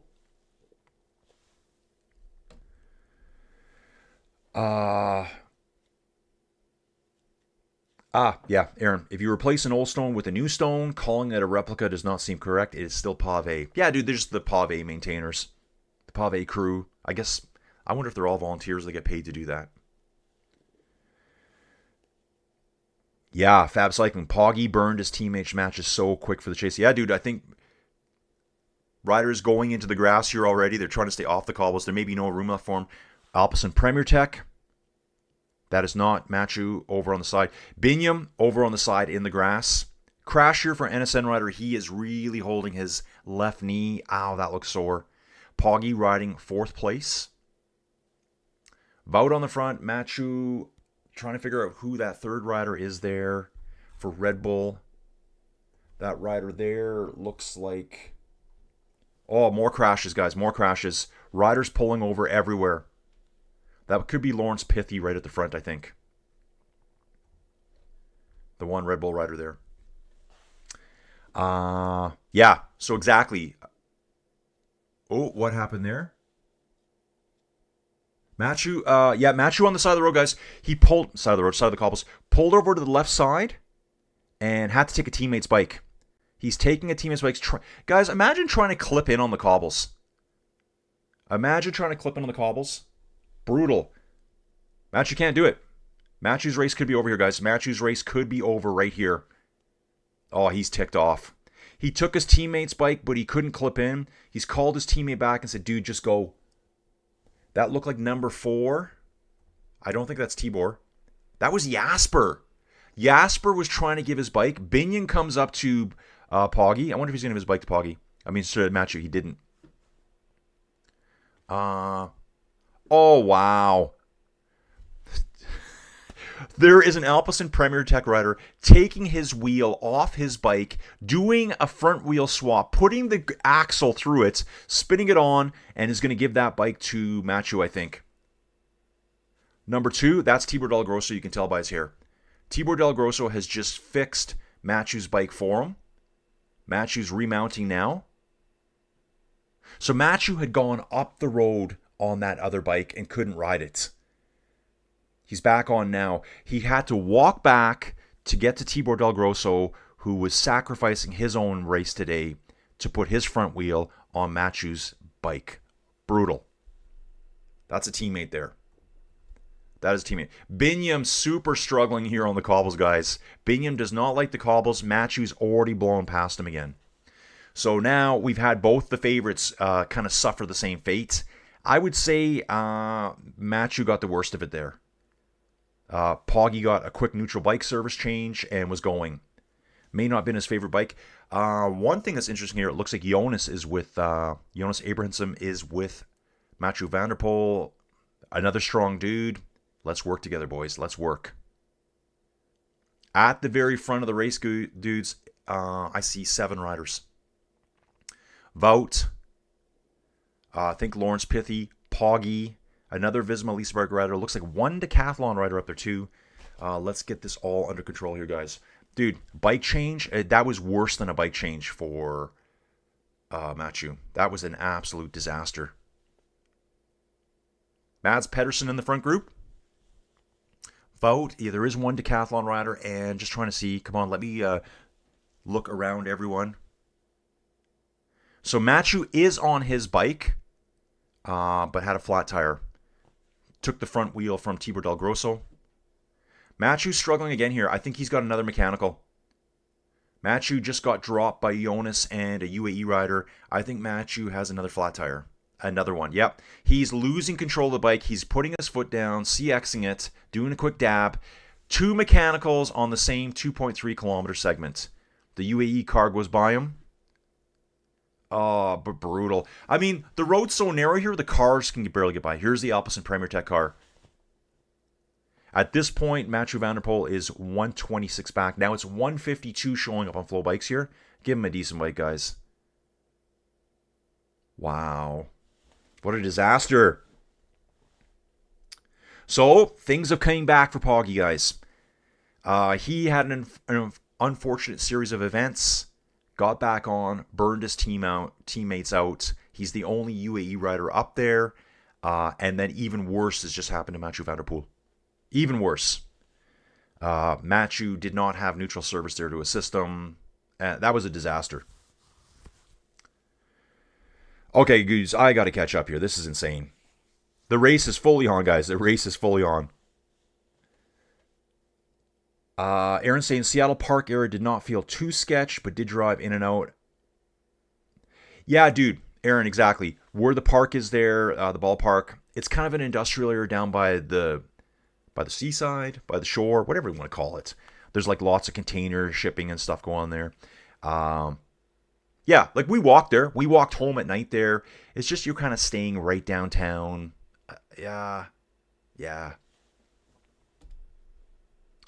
Aaron, Hannah Walker and Anthony McCrossan, Cape. That's right.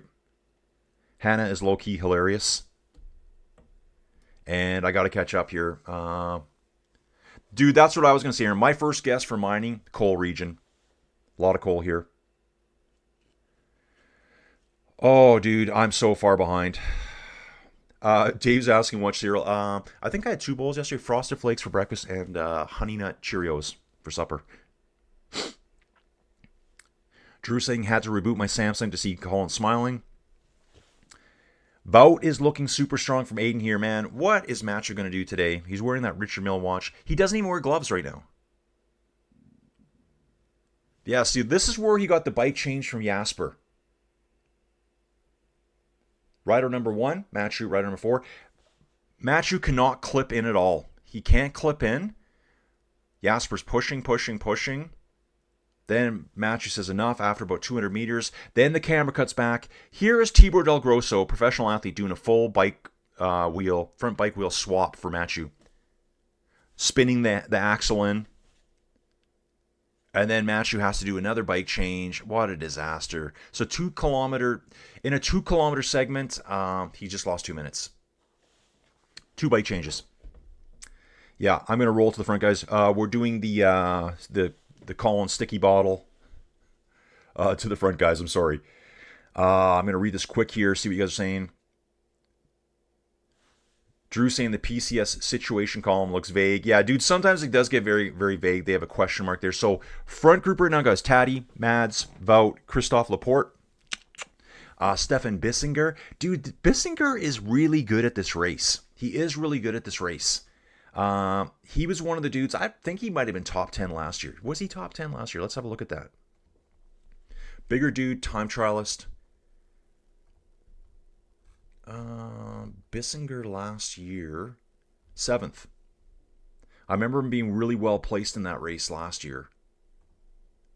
So he's in the right spot. Jasper Stuyven, another super strong rider here at the front. And Lawrence Pithy, that's the Red Bull rider. 20 seconds back, we got Milan Vasek, Dan Houlet, Ghana, Connor Swift, Vermees, Jordy Meuse, Tim Van Dyke, Mike Tunison, Lewis Askey, Anthony Turgis for Total Energies, Luke Durbridge. It's over 2 minutes back to Mathieu Van Der Poel. We have 89 kilometers to go, guys. 89 kilometers. Oh, we got Zukowski here. What? Zukowski's here, dudes. And Nicholas is here. Is this Nicholas's dad again?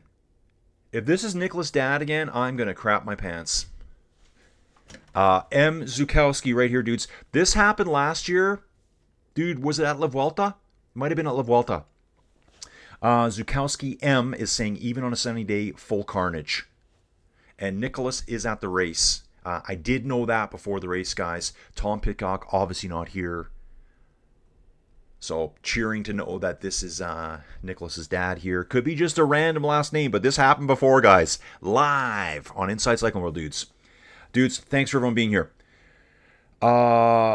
Yeah, Aaron, Matthew still needs a new bike. Where's Ghana? Ghana's in that front second group. Ghana's in the second group 20 seconds back. I would imagine these two groups will amalgamate here soon.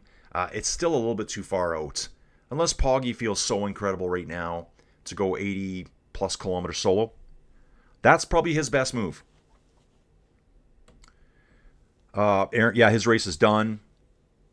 But Zeosek says it ain't over till it's over. Everyone's riding that little concrete gutter on the side of the road. Head of the course now, we got Wout, Bottle hanging on the mountain, Mads Pedersen rolling through, Lawrence Pithy right on his shoulder. Poggy in 4th place here. Poggy dances up out of the saddle here. Christophe Laporte on his wheel. Travels with Tony. Gotta love Honey Nut Cheerios, dudes. Yeah, I got 2 boxes of them. Astana rider pulling over for a wheel here. Yeah, dude, Aaron. Tibor Del Grosso getting the bike mechanic award of the day. Yeah, 500 Swiss francs penalty for the ride to the front of the chat. Yeah, Post and Kellogg, send money now. Send cash now, bro. Back the Brinks truck up to my garage. Just back it right up. Unload. So that was Tunison who had the flat tire there, guys. Lawrence Pithy screaming at someone here at the Shimano neutral service car, I think. He's kind of like, give him one of those. What was that all about? Wonder if he missed his VeloGames picks as well, like I did. Dudes, I don't even know who I have picked for today. What was the last race? Scheldeprijs? Was it Scheldeprijs through the week? Yeah, it was. So it's whoever I pick for that. That's my team today. Yeah, Dave, who wants quick release skewers now? I know. Dude, it is. This is Nicholas Zukowski's dad. Dude, I love giving shout-outs to people, and I love that there's a Canadian dude here, and I love even more that his dad is here watching this race from probably somewhere in Canada. Actually, I think you guys take off somewhere. I think you said you're probably in the States somewhere for the winter. Nicholas Zukowski here, dudes. He's 27 years old. Yeah, dude, updated picture of him, too. I like this. 27 years old. He's 1.8 meters tall. So Nicholas Zukowski walks around at like 6 feet 2 and maybe a half inches tall. He's right around my size. He's only about a 1,000 time better cyclist than me. Did race Scheldeprijs. And apparently he is Tom Pidcock's neighbor. I think they live in Andorra. They live in Andorra, guys. So Nicholas Zukowski's program doesn't show much more for this year, but he always rides with Tom. Tom's just not in right now. There'll be a lot more racing for Q36.5 coming up. So we've got Senior Zukowski in the chat, guys. So say hi to him, please. Got a celebrity here. He says, yep, better get your diaper on, lol. Yeah, so this is so cool, dude. This is so awesome. Drew's asking, are they issued tire extraction tools? Dude, I guess he's got to fight the one side off. And, well, doesn't it just, like, skewer all the way through? Yeah, a through axle just kind of goes all the way through. Just tighten it as best you can. Yeah, they might have had dudes on the side of the road, like, placed through the Arrenberg. They're, like, the worst segments, knowing the cars cannot get to them. Yeah, Poggy's at the front. Poggy is at the front with 6 other riders. Looks like we've got a chase group of Filippo Ganna and Jordi Meuse at 6 seconds. Then those two bridged away. There was about a 20-second gap. Now the Milan group is 34 seconds behind Poggy. That's a big, strong group, though. There's 11 riders there with a lot of strong riders. Poggy group here, 7 riders. That looks right. Mathieu van der Poel, 2 minutes back.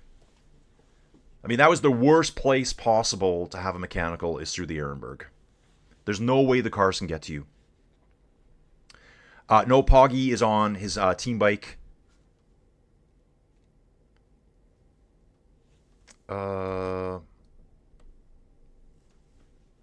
Yeah, Tony. Exactly. Since people waited for Taddy, shouldn't he wait for Mathieu van der Poel? I know, dude. Before that, Tony, I guess different situation. I don't know, dude. It's so hard. Like, you can argue either way. I actually brought up earlier, someone was having a mechanical on the side of the road, and UAE was at the front just smashing it. Like, they were in smash mode. It's kind of like, they would hear over race radio, so-and-so's got a flat. They're like, we don't care. We're going. But because you got the world champion jersey, you get the extra special treatment. And I'm just kind of like, dude, I would just go for the throat myself. Ganna and Jordi Meuse pull back on. So we got 2 Red Bull riders here in the front right now. So now we've got a group of 9 at the front, dudes. 9 riders in the front.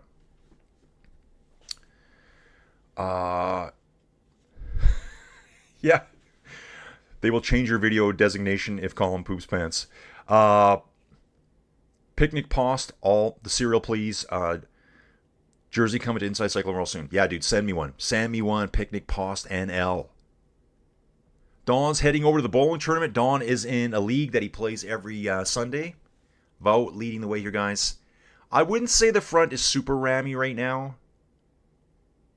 Actually, there's a lot of looking around going on. They're all kind of having a little look. There's like a little reprieve in the action here at the front. Tucson, Arizona. Okay, originally from Montreal, Quebec. That's Zukowski coming through for us here. Welcome, Mr. Zukowski. Great to see your son racing. Yeah, dude, Aaron, when this happened last year, it kind of blew my mind. I'm like, I was looking at it just like today. I'm going, hey, this guy has the same last name as Nicholas Zukowski, who's in the race. I'm like, could you imagine if this was the dude? And then, I don't know, Mike, who knows? Mark, he said, dude, I'm his dad. And I was like, are you kidding me? I loved it, dude. It was one of the best things I've ever done on this channel. That coffee is so cold, it might as well be an iced coffee. Yeah, $75 million jackpot for the Lotto Max. Dude, I got to get a ticket.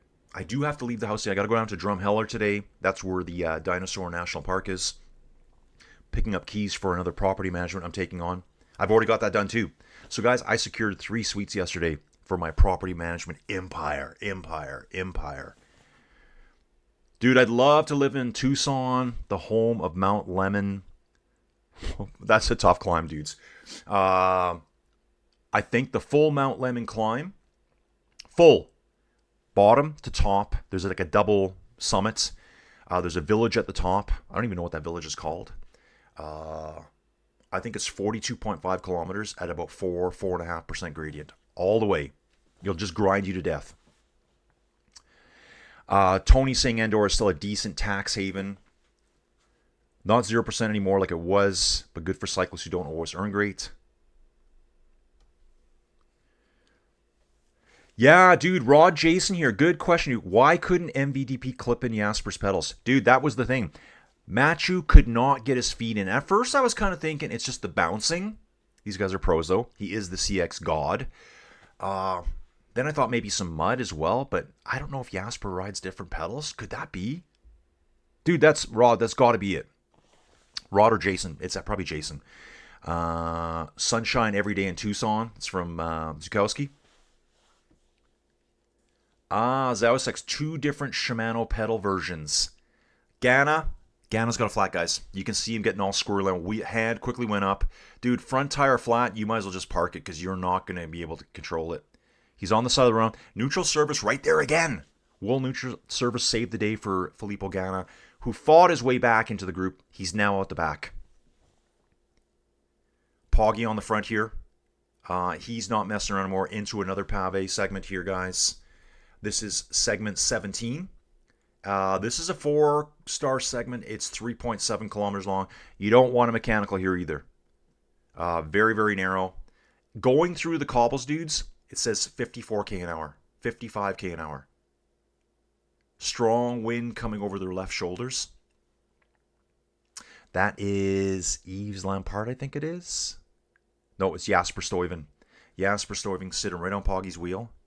Ganna's moving again. I got to imagine Ganna got service from Shimano again. Shimano killing it today, guys. Saving Poggy, saving Ganna.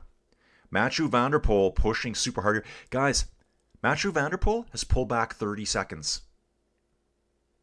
30 seconds have been pulled back so far. Yeah, pooping your pants is called doing the Dumoulin here in the chat. Yeah, that's what I'm saying too. How can there be two different specs of Shimano pedals? Like, really? I didn't even know there's such a thing. And Aaron says it too. How pedals are not one standard set by UCI is crazy time. Well, dude, there's Shimano pedals. Then probably, going to probably go to Look pedals, I would say. Similar but different cleat systems. But how one team is not riding the same pedal, that kind of boggles my mind. Yeah, don't give the UCI any ideas. Yeah, hoping for Dawn to roll a 300. Yeah, Whitley Bake saying here he's got 84 kilometers for Mathieu van der Poel to get back on. So, dude, yeah, I'm saying there's a chance. I don't think that front group's letting off, though. They're racing for the win right now. Group Milan has now joined back on with Ganna, so that's good news for Ganna. Yeah, Mathieu van der Poel leading the second group, riding the gutters through these cobbles. Yeah, Jason, exactly. You'd think teammates would all ride the same pedals at least. It's not like they're all picking different wheels and different frame sets. There should be standardized equipment. Why Jasper? Only thing I can think maybe is maybe Jasper rides a different Shimano pedal for sprinting. Last thing you want as a sprinter is to pull your foot out.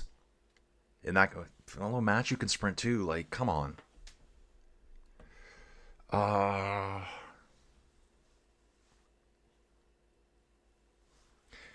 Charles 20, I had two brothers of a Chilean ski watcher. My live stream of my Olympic skiing events, always fun. Yeah, dude, it's so cool when different people come in here. Joe, wheels and tires are the most important. Can anyone on here afford a new bike? Biking is so... Dude, 20 grand per bike. For these, I think like a pro level bike is around 20k. Yeah, Mathieu is coming back, guys. Mathieu slowly working his way back. It says 126 right now to Mathieu van der Poel. 7 riders in the front group. We lost Ganna. Jordi Meus was in that front group, I believe. He's just fallen out the back. Don't know if that was a mechanical or not. The Milan group is 52 seconds back. Ganna's in that group. So Ganna's already came out of this group once. Lead group of Poggy picking up bottles here now. Wout goes to the front. And this is Milan here. Milan has just been passed by Mathieu van der Poel. And they said Milan was 1 minute back. Okay, I think Milan's really faded, like really bad. No, he jumps on the back of this group here. I think this time might be changing here for...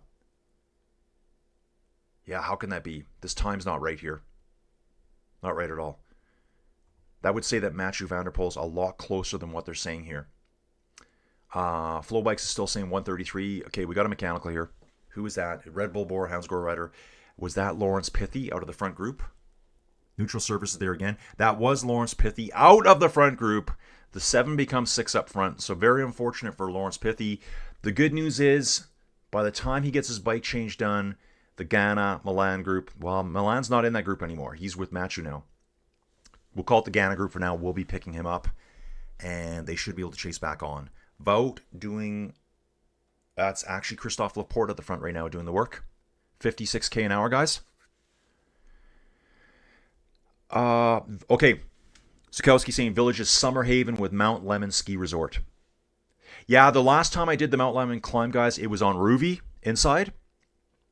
I'm sure Zukowski here knows about all the inside cycling stuff. I'm sure Nicholas does a lot of inside training in the off-season.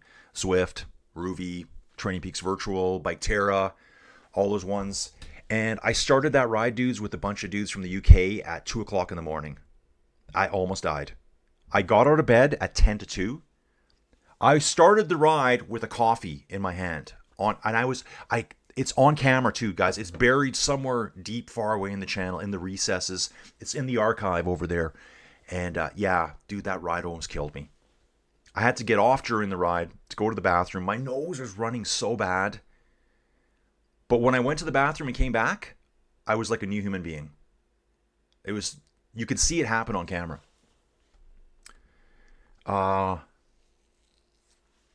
Dinosaur Park in Oil Rich, Alberta makes sense. Yeah, Gaddis has his mechanical, so he's going to be working back on now. Oh, Dave's saying he has to go drain water from his bathroom soon. So, Dave, is the water leak affecting your place there? Charles saying, always like the Look pedals. Yeah, dude, I was going to go back to Look myself. I ride Shimano Ultegra now. So, well, I got crappy ones here. I got like low-end Shimanos on my CX bike for inside riding. My TT bike, I ride Shimano Ultegra. And my road bike, I ride Shimano Ultegra. Yeah, Jasper could have his float set differently. Yeah, there's something about it. Like, Matthew could not get his feet in at all. He was like stamping on the pedals. Okay, I'm going to keep moving, you guys. Lots of chat going on here. It may be cheaper to play golf consistently than to own a top-end bike. I could get the best 14 clubs in a bag for $3,000. Yeah, probably. And, you know, one crash on your bike and your carbon bike may be just gone.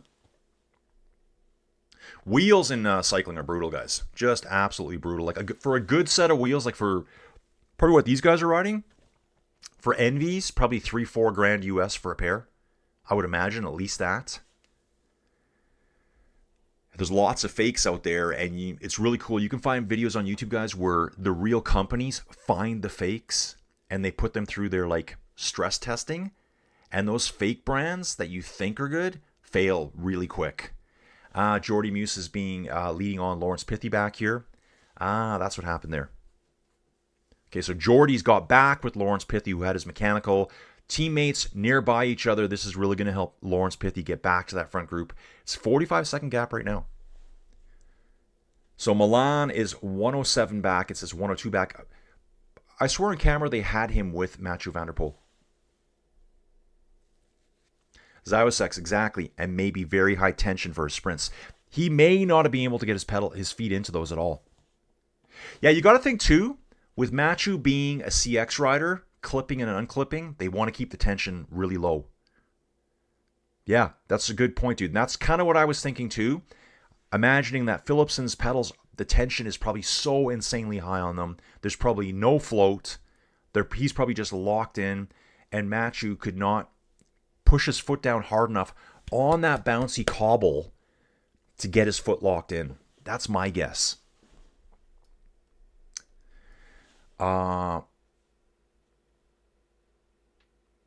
Taddy putting the leading group to the sword right now. Yeah, Taddy's doing a lot of work up front here. Jordy Muse, Lawrence Pithy. Okay, so these two are a bit separated here now. So I wonder if Jordy's fading and Lawrence Pithy's going to have to go ahead here now. Let's take a look at these two. God, I'd love another coffee. I need a coffee really bad.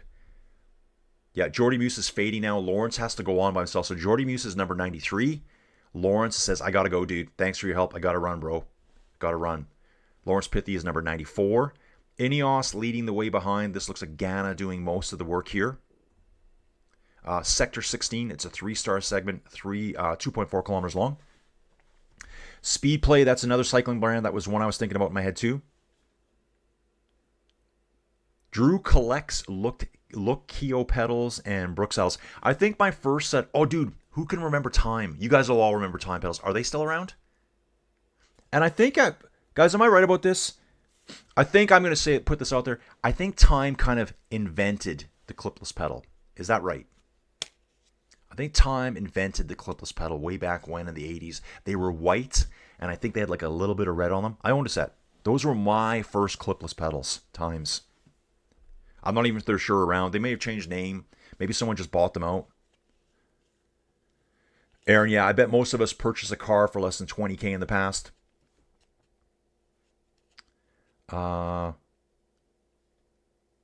PCS times are wacky. Yeah, they were. I'm not really sure what's going on there because that was showing Jonathan Milan with Mathieu van der Poel for sure. I don't know who else it could have been because Mads Pedersen is in the front group. Mads Pedersen, Jonathan Milan, I think they're close to the same heights. Mads Pedersen is... Okay, Mads actually a little bit shorter. Okay, we got another Lidl Trek rider pulling over here for mechanical. Don't know who this is. So Mads is actually only around 6 feet tall. Jonathan Milan is quite a bit taller. Jonathan Milan, Jonathan Milan's like 6'4". So, yeah, it sure looked like him anyways. I could have been... Yeah, oh, Milan has the flat tire. So Milan further back has a flat tire. Yeah, Pithy had his thing. Dave picked up, yeah, guys, remember, Dave picked up a bike for $50 on Friday, the infamous K2 that we discussed. Stage 5, I think it was, of the Basque Country race. That's what it was. The question is, how will Visma bottle the two-rider advantage? Yeah, dudes, two incredible riders are Wout van Aert and Christophe Laporte. Christophe Laporte, he's a kind of guy. This is his type of race. Mathieu van der Poel here looks like he's riding with Niels Pollitt. Yep, that looks like Niels Pollitt there. Mathieu immediately over to the gutter every time to get some smoother segments. Everyone else just riding the cobbles. Mathieu quickly jumps over every time. I will check that there. 15 and 62. Let's check this out. So for UE, that is Niels Pollitt. And for Ineos, that is Kim Heiduck there. All riding together. Poggy signaling back to his car, I think. Flat tire for Poggy. Another mechanic for Poggy. But, dude, so easy. Takes a sip of his all. They're on a high-speed road here. Car is right behind him. So I imagine most of these front dudes will have their team car right with them. So Poggy did a full bike change there. Quick, probably just had a slow flat, and he's like, hey, I got to do the change now. Lawrence Pithy, 25 seconds back. Lawrence Pithy might be coming up on Poggy right away. This will help him get back into that front group. That probably was about a 20-25 second stop.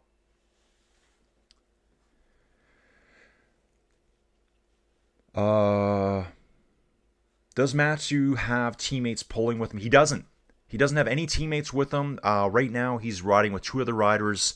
Drew, he's got, I just said it. Kim Heiduck and Niels Pollitt with him. Obviously, Pollitt's not going to do any work. So, yeah, here it is here. 125 down. So, I mean, at one point, Mathieu van der Poel on PCS said he was 209 down. He's pulled back 44 seconds. Poggy riding solo now. He's going to have to battle his way back. 71 Ks to go. And we're on, we've got 2 kilometers of this segment remaining roughly. I'm going to give this a quick refresh here. We're now in segment 15, guys. Sector 15 of the Pavé. Visma lease bike over. Wout's got a flat now, guys. Wout's out of the front group. Poggy's going to end up picking him up. So it's going to be Poggy and Wout riding together. Says Poggy's 10 seconds back behind the leading group. He should be cruising up on Wout right away. I'm just waiting to see it. Here's the UAE car right now. So the UAE car is right on Wout's wheel. Where's Poggy? There's Lawrence Pithy. There's Jordy Muse back together. Poggy must be just up the road. He must have just passed Wout. Look at me again. I'm leaning down trying to see it. I don't see Poggy yet, but he must be just up the road. With the UAE car sitting right on Wout's wheel. Give him a little bit of a bow wave. Push him forward. Yeah, exactly. If you do a climb inside on the trainer, do you do a real climb or the replica of the climb? Dude, yeah, it's real, but yeah, I guess it's a replica.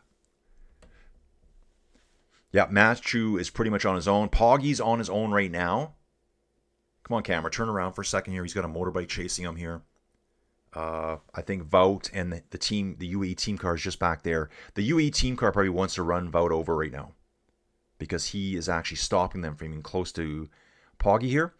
Poggy is 11 seconds back, it says, from the front group.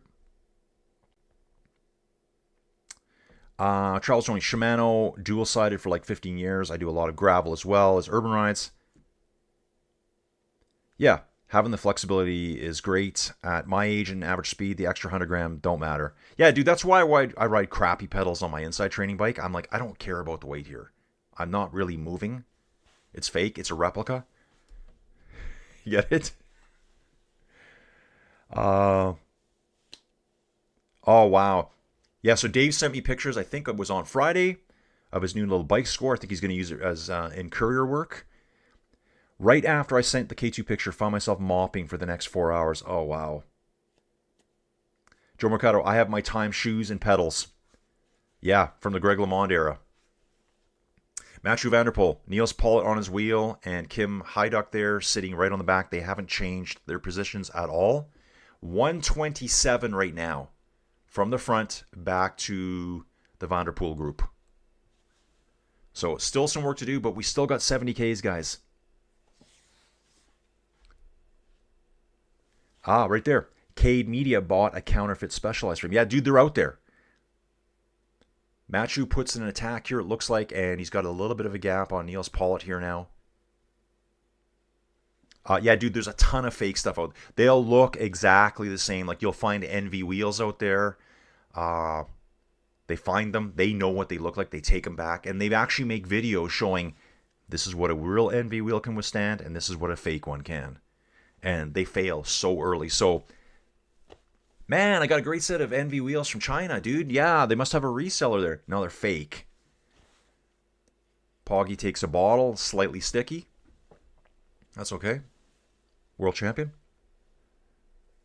Drew saying no cobbles anywhere near me, but probably 2,000 kilometers of flat dirt roads with washboard between potato farms.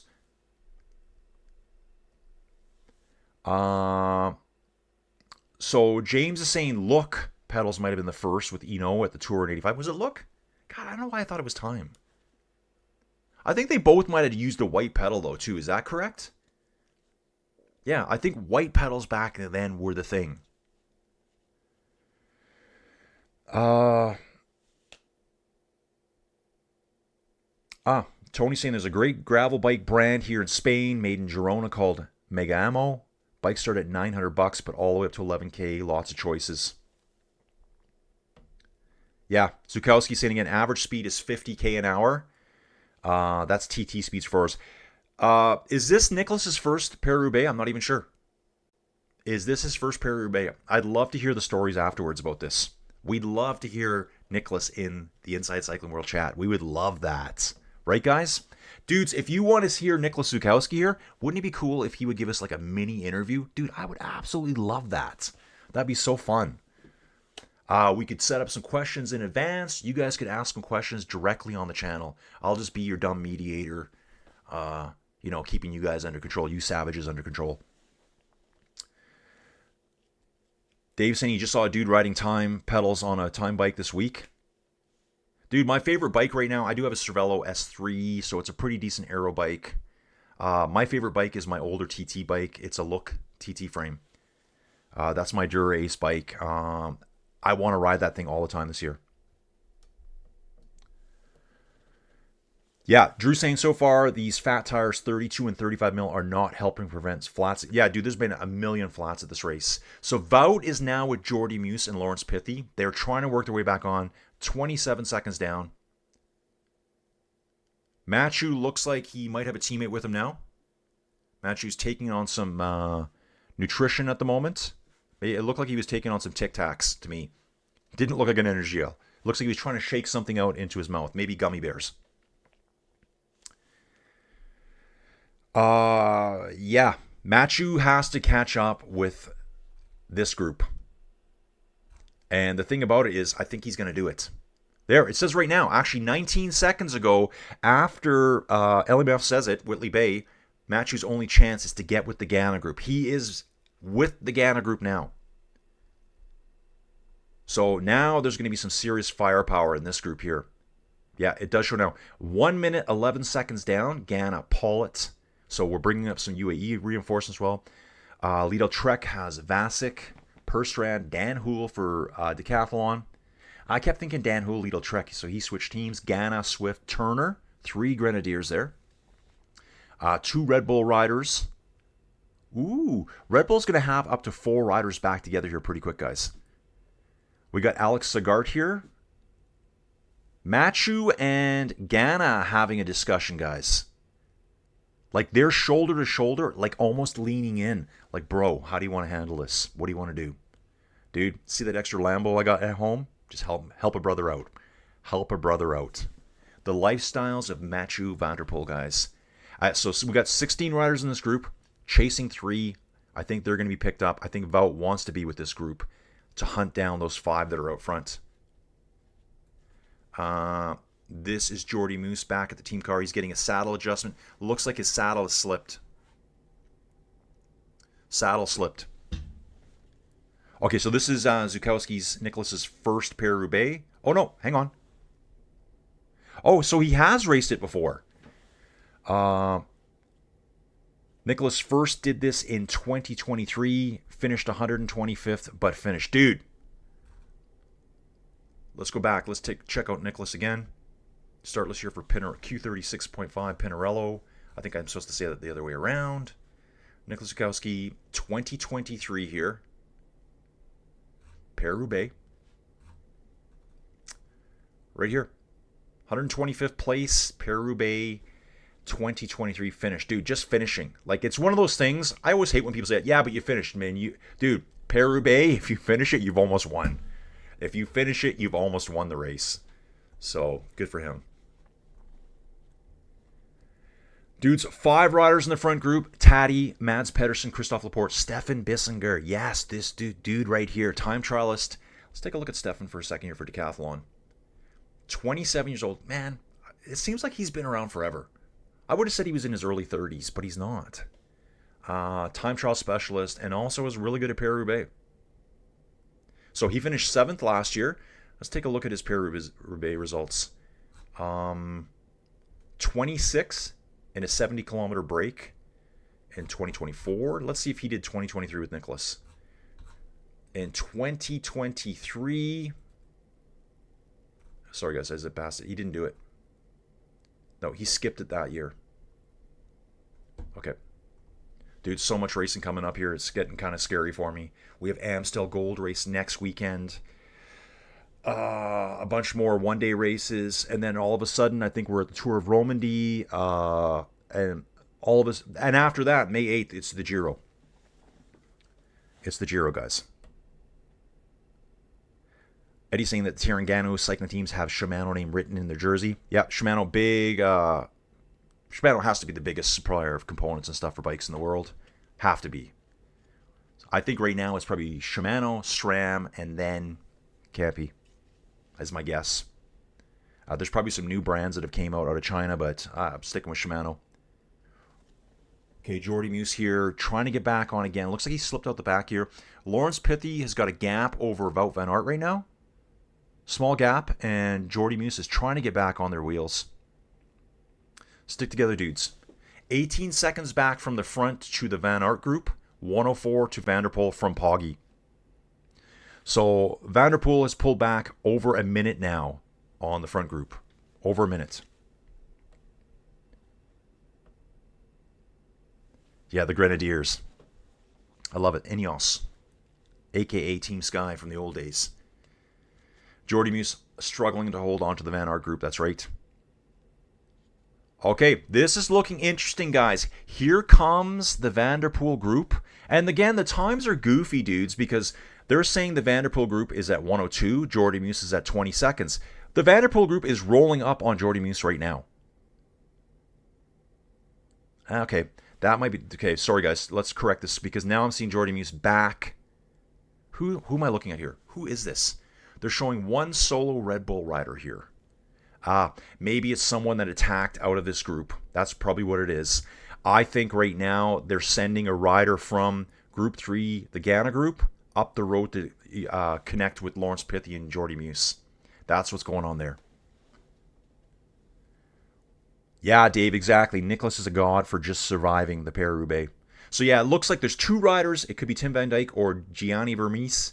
I think they're sending one of them up the road to chase down Pithy, Van Aert, and Jordy Muse and give support to Lawrence Pithy there to eventually bring him back to the front. At first, I thought it was the Van der Poel group catching the Pithy group. So we have 5 in our front group, guys. 5 in the front group. Kind of going chill right now. There's a lot of looking around going on the front group, only moving at about 45k an hour. Just, you know, chill for these guys. On Chris Horner's video last night, I asked, the rain in Spain stays mainly below the Seine River. Yeah, exactly, dude. 15 seconds from Pithy to Poggy. Poggy kind of doing the leading here right now. Yeah, there's kind of like a little bit of a lull in the action here. Just a little lull in the action, guys. Where are we at? I wonder if I can get a coffee after this next segment here. There's another Pave segment coming that I'm going to stick for, and then I'm going to race upstairs. I've only got maybe 5 or 6 kilometers, but we're on the instant, so it should be fairly quick. Yeah, Dave St. Tune, Campy, Master. Yeah, it's got Shimano is probably far and away the single biggest. Like, I bet you Shimano is like, I would say Shimano is probably like 75%.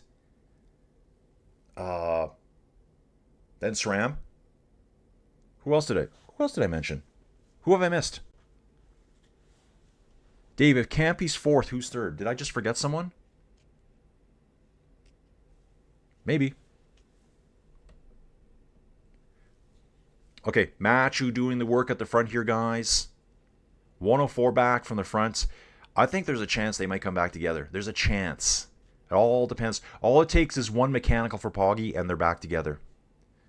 Poggy's had mechanicals. One which I would have said was bad with the neutral service, but they were there right there for him. He didn't lose a lot of time. Wout van Aert is bridged back up.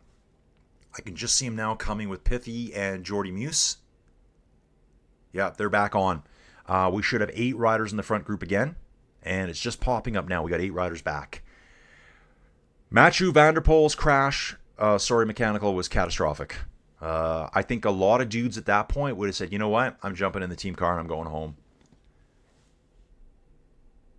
So yeah, so Shimano, SRAM, Campy. Who am I missing?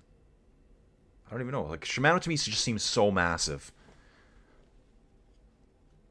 Poggy looks decent here. I don't see his wrist bleeding today. Maybe he's got it protected from last year's race. Wout comfortably back in now, sitting right on Poggy's wheel. Yeah, where's Benny? Benny. The last time I saw Benny, he was riding in the Arrenberg. He actually passed Mathieu van der Poel as Mathieu was standing there. When Mathieu got his bike change, finally, all I saw was Mathieu riding up the road. Binyam still riding in the... Yeah, I don't think Binyam likes the cobbles at all. I don't know if he's ever been here before either.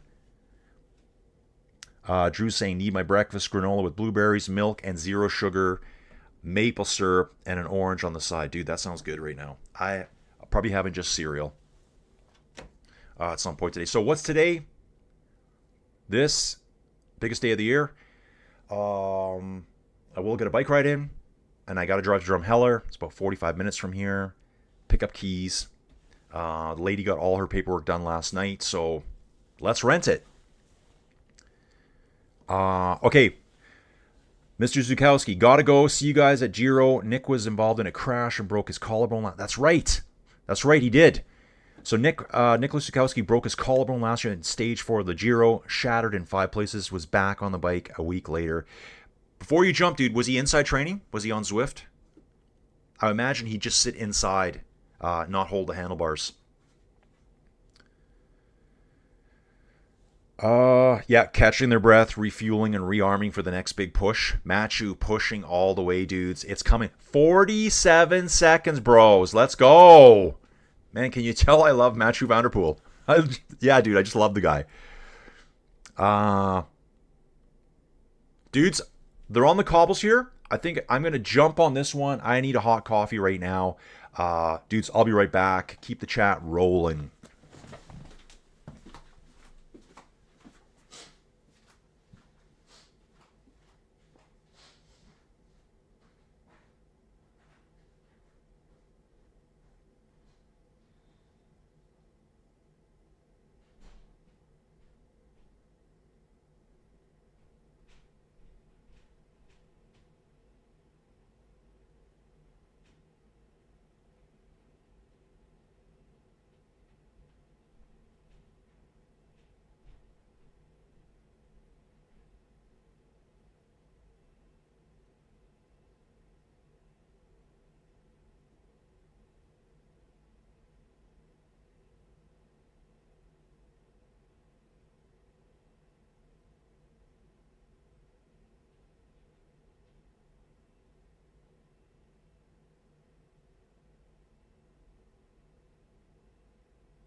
Okay, dudes, I'm back inside the 10 by 10 cube of cycling dominance and training excellence center, guys.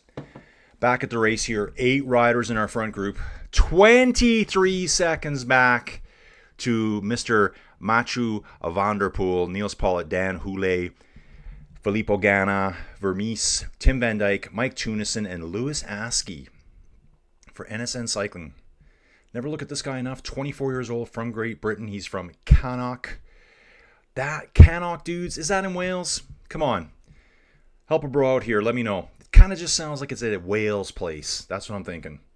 World Tour rider, rode for Groupama FDJ up until last year. Switched over to NSN cycling team just this year.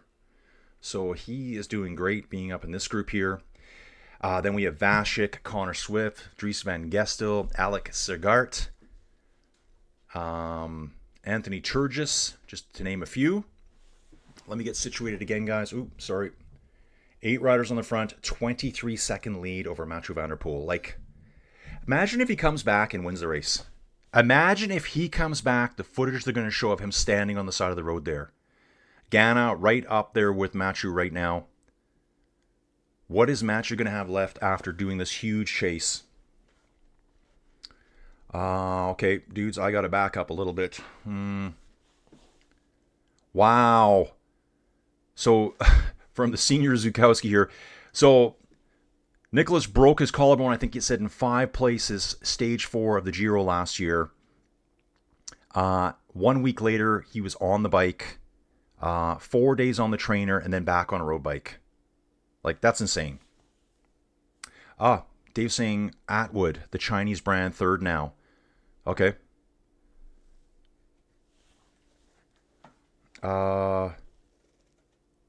Yeah, dude, I'm always pulling for the Canadian boys. Wout makes a big jump here. Wout's attacking right now, guys. Wout attacks out of this corner onto the next pave segment. Poggy has to react. He did have to react there. Everyone sat looking. Wout's going on the attack at 54 kilometers to go, guys. Poggy sitting 2nd. Pedersen 3rd on the wheel there. Poggy, Wout does have a little bit of a gap, probably a 20-25 meter gap. Poggy really digging deep, body rocking back and forward. A lot of body movement from Poggy here. A lot of it. He will bring Wout back, though. That group of 8, we've lost 1 rider out the back. 1 rider has suffered there and is out the back. Okay, so Dave is saying LT Woo. Yeah, that's the other brand, I guess. Autocorrect. Okay, we're having some tech talk here. Mathieu van der Poel on E3 rage mode for sure. Yeah, he's coming, man. He's coming. Yeah, so great when we get people drop in that know some of the pro cyclists. So, Mr. Zukowski, thank you so much, dude, for joining us here over at Inside Cycling World. Glad you came back, dude.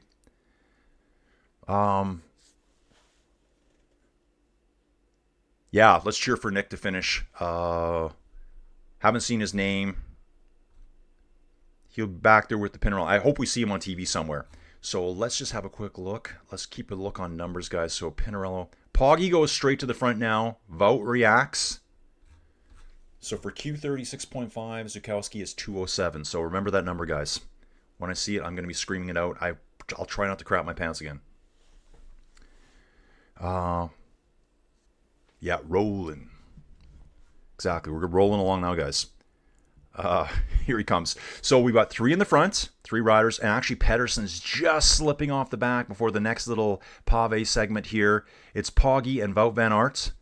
20 meters back to Pedersen. Man, these guys in the helicopters here, insanity. They're so low to the ground, and there's like power poles everywhere. They're just hovering here behind these spectators. 3 seconds back to Mads, 10 seconds back to Laporte, Bissinger, Stuyven, and Pithy, and it was Muse that went out the back again. He's been suffering a lot today. He's kind of the first one to always fall out of the back of this group on the attacks. Wout is not holding back at all here, folks. Him and Poggy riding together here along the side of the pave in that little 6-inch wide easier part to ride right on the grass. If you move over a little too far, though, you're going to crash right into the ditch. We've seen that happen. Van der Poel at 22 seconds. Van der Poel has... Is that a teammate with him? It sure looks like it. Nope, it's a Red Bull rider. Van der Poel has a Red Bull rider with him. That might be Jordy Muse at this point. Pithy should be just a bit further up the road. Yeah, the catch is coming now, guys. The catch is coming. Problem now is Matthew Van Der Poel has been doing so much work pulling. He's pretty much pulled them back all the way. Oh, Matthew has a problem. Left foot comes out of his pedal. Just instantly flicked it out there to save the day on that corner. Probably went to the corner a little bit hot. Used his CX skills to save the day there. Now, I think it's at around kilometer 38. That's where that scary corner was that Poggy crashed at last year. We still got just under 52Ks to go, guys. 52Ks to go here. Smoke bombs going off. The flares are going off everywhere. Wout cuts the corner more. Actually, Poggy rides into the grass. Almost hits a spectator there. Almost hits a spectator. This is where I think the CX guys have a big advantage over Poggy. He's got the engine, and quickly 10-15 meter gap opens. Now Poggy's going to have to do a bunch of extra work to try to get back on. Matthew goes through the same segment. Almost goes off as much as Poggy, but just handles it better. He knows how to ride that really rough stuff off-road just a little bit better than Poggy does. Yeah, Aaron, exactly. This is what Poggy doesn't want. Poggy needs to go from a long ways out. That's his way of beating these guys. He's not going to out-sprint these sprinters at all. He's not going to out-sprint Pedersen. If Pedersen was there, he knows he's got to leave him. You know, on a standard, day, to pick any day of the week, it's a Wednesday, flat section. Who do you pick, Wout van Aert or Poggy in a sprint? I pick Wout, still. That's why I think Poggy needs to go. He needs to go. He needs to get away.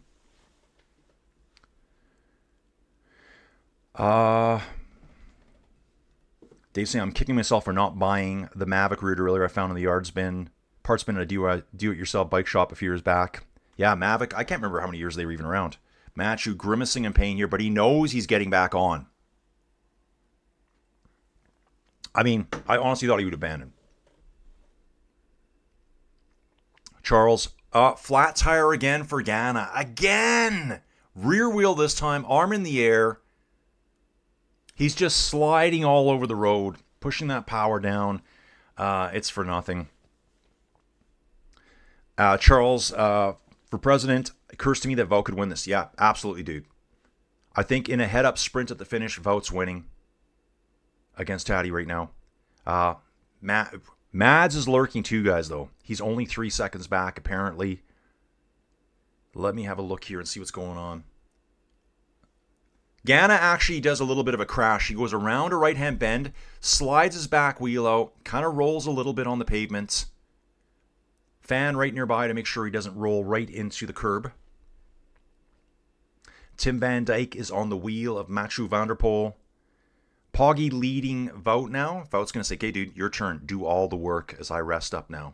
Neutral service is really good here today, guys. That motorbike is right there for them. Shout out to the neutral service dudes. Group Van der Poel has joined Group Laporte. So 10 seconds down now. We've got Van der Poel, Laporte, Bissinger, Stuyven, Pithy, and Tim Van Dijk. These guys are like, MVDP's back. But also, MVDP's back. He's going to tow us right to the front. Number 21 here for Lidl Trek is Mads Pedersen riding solo. He will be picked up by the Van der Poel group very soon.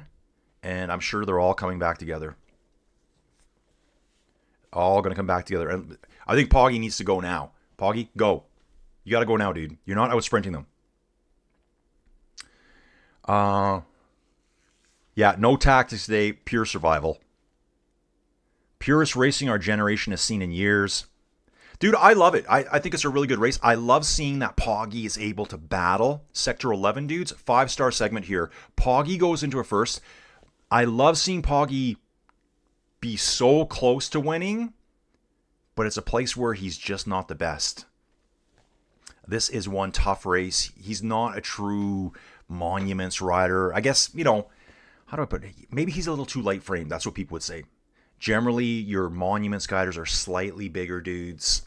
But Poggy is so freaking strong. He's got the engine. He could win it. He could easily win it. Just like when you look at Van der Poel, let's look at Wout and Poggy. They're on screen now. Wout's a bigger dude. Wout just has a slightly heavier frame to him. Actually, let's take a look at that. Wout van Aert.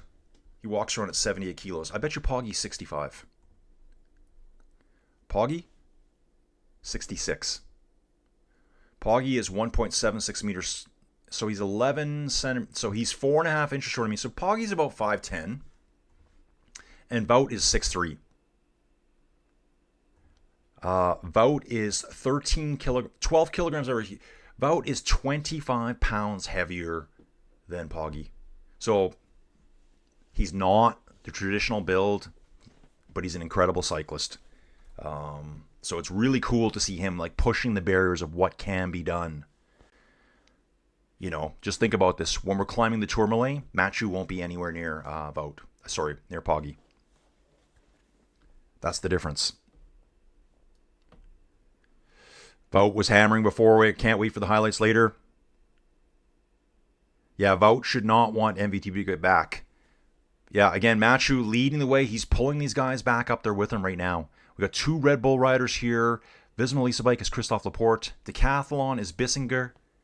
Jasper Stuyven is the Soudal rider. Poggy back in the lead here right now, dudes. 1.6 kilometers in this segment here. Looks like a pretty quick segment. Poggy's putting in an attack now, guys. Poggy is putting in the attack. Hammering. Wout jumps right back on. Poggy has a quick look down between his legs to see if he can see Wout there without giving anything away. Nice one, Poggy. We know that move, bro. We know that move. Aaron's, how many watts could Wout and Poggy do for an hour? Yeah, Ziosex, I was going to say 440, 450, and that's exactly what you said, 450. Drew's cheering on the Pioneers hockey team. After a 13-minute time span without a single shot on goal against Wisconsin, Johnny Hicks, rookie goalie phenom. Dude, I love it. Sketchy motorcycle. Yeah, there's always that. Yeah, Vanderpool's coming, dudes. So it's 11 seconds back to Mads now. That was due to that big attack put in by Poggy. Dudes, and when I watched the race yesterday, one of the few times that you're ever going to see Poggy look tired is Paris-Roubaix. The last other time, remember the year that he bonked really bad at the Tour de France where he was like just dead. And he actually said, he goes, I'm dead. Crash here by 94. That might be pithy. Is that pithy? Ah, man, he went down so hard on his left shoulder. Or is it Muse? Crash by pithy. So it does talk about the acceleration of Ghana. So that's hurt Pedersen a bit. Put a bit of a gap back to Vanderpool. It's back to 29 seconds there. All the flares are out. All the camper vans. Man, the wind is screaming. I see one lone Canadian flag there. Yeah, there we go. One Canadian flag out there. Some Canadian cycling nutter at the race. This race is banging. Dudes, I think, Flocky was gonna be going to the race. Gonna? Is that gonna? How often do I say that? I think plans changed for them, I believe. This race is banging. Yeah, Peepo, he crashed. An interview with Taddy yesterday mentioned a corner as some scary new feature added this year. Did that just happen? Dude, I'm not sure. Yesterday I was super busy. Sector 11, dudes. Another 5-star. We've got another 5-star segment. And looking in the distance here, there is the Vanderpool group. And for once, Vanderpool is not on the front. It's Mads Pedersen. Pedersen will work with MVDP to get back onto that front group. All it takes for Pedersen is one sprint. One sprint in that Velodrome for Paris-Roubaix glory. Okay, Ziosex, that's it. That's the one I was saying. It's around 38 Ks. That's where Taddy crashed last year. And that's where he lost the race last year. 38 kilometers from the finish. So it's coming up. It's going to be a right-hand bend. And there was like a bit of a divot, a bit of a trench there that Poggy was riding through it, hit it, front wheel got jammed in place, and he went over the handlebars. That's right, Aaron. Mons et Pival is a rough sector. That's what they're hitting right now. They just come out of it, it looks like. David, a Sun Tour equipped Kui in 1996. Yeah, Sun Tour was another big brand out of Japan. Yeah, mechanics earning overtime pay for sure today, dudes. Yeah, Matthew on the front, pushing again here. Who is that there? That is Jasper Stuyven. So Matthew and Jasper Stuyven have maybe about a 6-7 meter lead over those other 3 riders there. Unfortunate for Ganna. He's had quite a few incidents today. Realistically, guys, we've got maybe... I'd say these front dudes here, I think Pithy's out now. He might get back in. I think this is a race for about 10 guys. 10 guys. Poggi, Van Aert, Pedersen, Van der Poel, Laporte, Bissinger, Stuyven, Mick Van Dijk's right there, and Lawrence Pithy. Mick Van Dijk might start hanging off the back of this group, try to bring Lawrence Pithy back up. I can see that happening. He might start fading to pull Pithy back up. Pithy just crashed.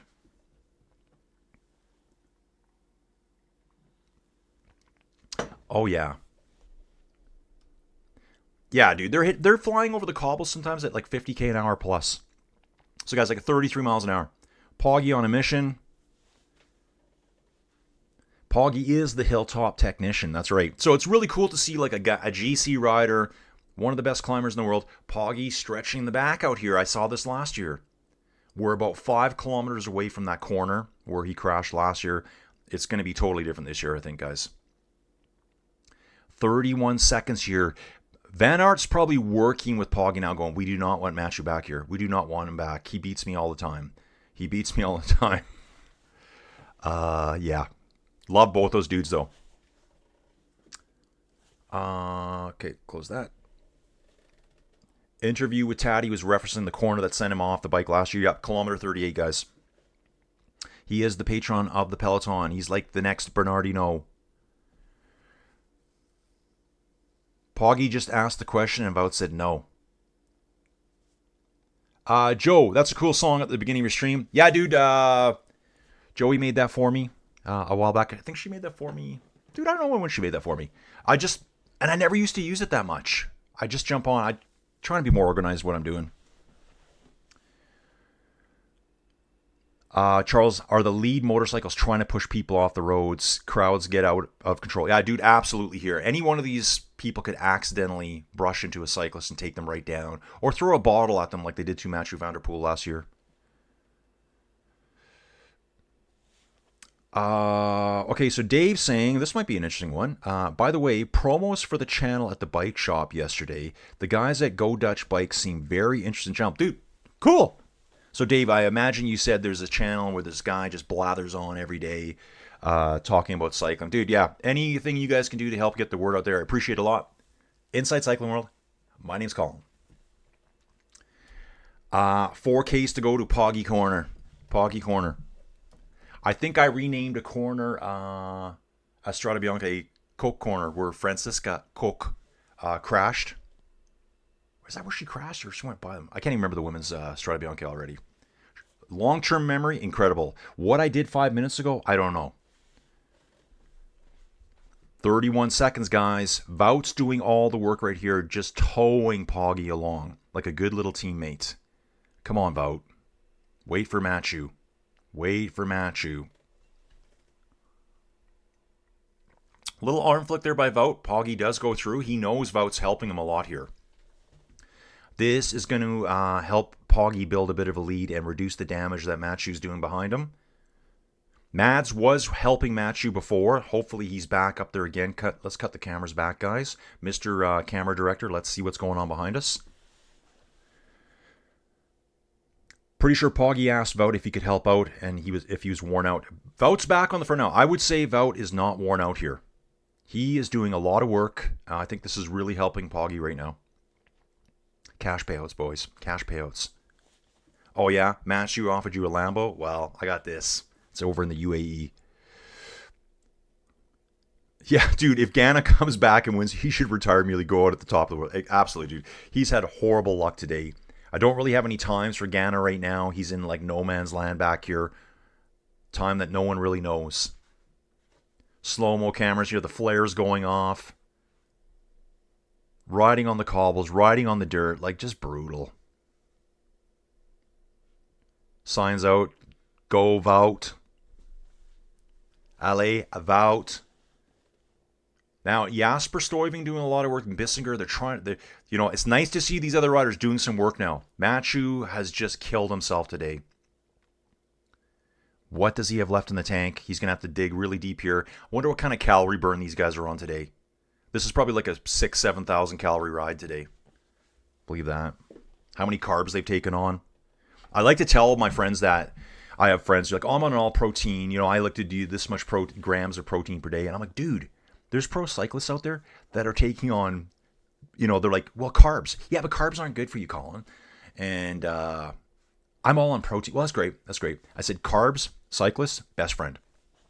In fact, some of these cyclists will be taking on like upwards of 150 grams of carbs per hour for 6 hours. Like, dude, it's just insane. It's absolutely insane.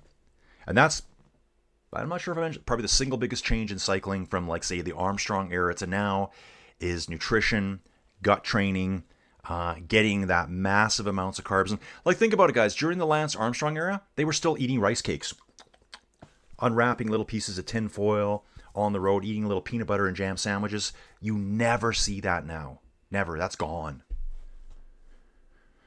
What a podium. Poggy, MVDP, and Vout in any order. Yeah, absolutely. The exacta and the trifecta for the race is pretty easy. Order is the issue. Pick your poison, Vout. Yeah. Do you want to go solo with Poggy? Or do you want to wait for Mathieu to show up? Carbs rule. See pizza. Exactly, dude. I'd love to have some pizza today. I didn't get out for any meals this weekend. Yeah, dude, Friday, stayed home, watched baseball games. Saturday, it was an easy day. Up early. Got a bike ride in before 8 o'clock. Paperwork early. So I've got my 2 suites in Trochu locked up. I got to advertise Monday, and I'm going to have a tenants open house next Sunday. Basically, show up between 11 and 3, look at either of the 2 properties, submit your data to me, your info, your contacts, and then you can do a proper application. Let's rent those puppies out. They're going to be rented by the Monday. Yeah. That's how I do it. Yeah, now it's carb intake with optimal glucose ratios, glucose to fructose. Yeah. Travels with Tony saying, my kid is a power lifter, vegan, deadlifts 650 pounds at 180 pounds body weight, 220 grams of protein per day. Yeah, dude, ton of protein. When I was talking about the carbs, though, like, I remember I did a keto diet way back when. It worked. I lost 20 pounds, like, really quick. To be in ketosis, you want about 20 grams of carbs per day. For the whole day. So you're eating just a lot of vegetables and proteins. Probably not 220 grams of proteins for me. Yet these guys are doing 150 grams of carbs per hour versus 20 per day to be in ketosis. So just shows your body can burn this stuff. They need it. They need that high energy rocket fuel. Yeah, exactly, Charles. I remember those TDF broadcasts showing them packing the rice case and stuff. Now it's all gel packs. Yeah, like folded up sandwiches. Dudes, I think we've done the 38-kilometer corner. I think I just missed it. Head of the course, yeah, they've cut away from it. We're showing the Pedersen group now. They've cut away from Taddy, so Taddy's probably through that 38-kilometer corner. Mathieu's sitting on the back of all the wheels here now. Hopefully he's in huge recovery mode. He can dig deep and bring something back to maybe get on the podium. It's 32-second gap. It's not coming down now. Poggy and Vout are working together. However, it is 46 kilometers to go.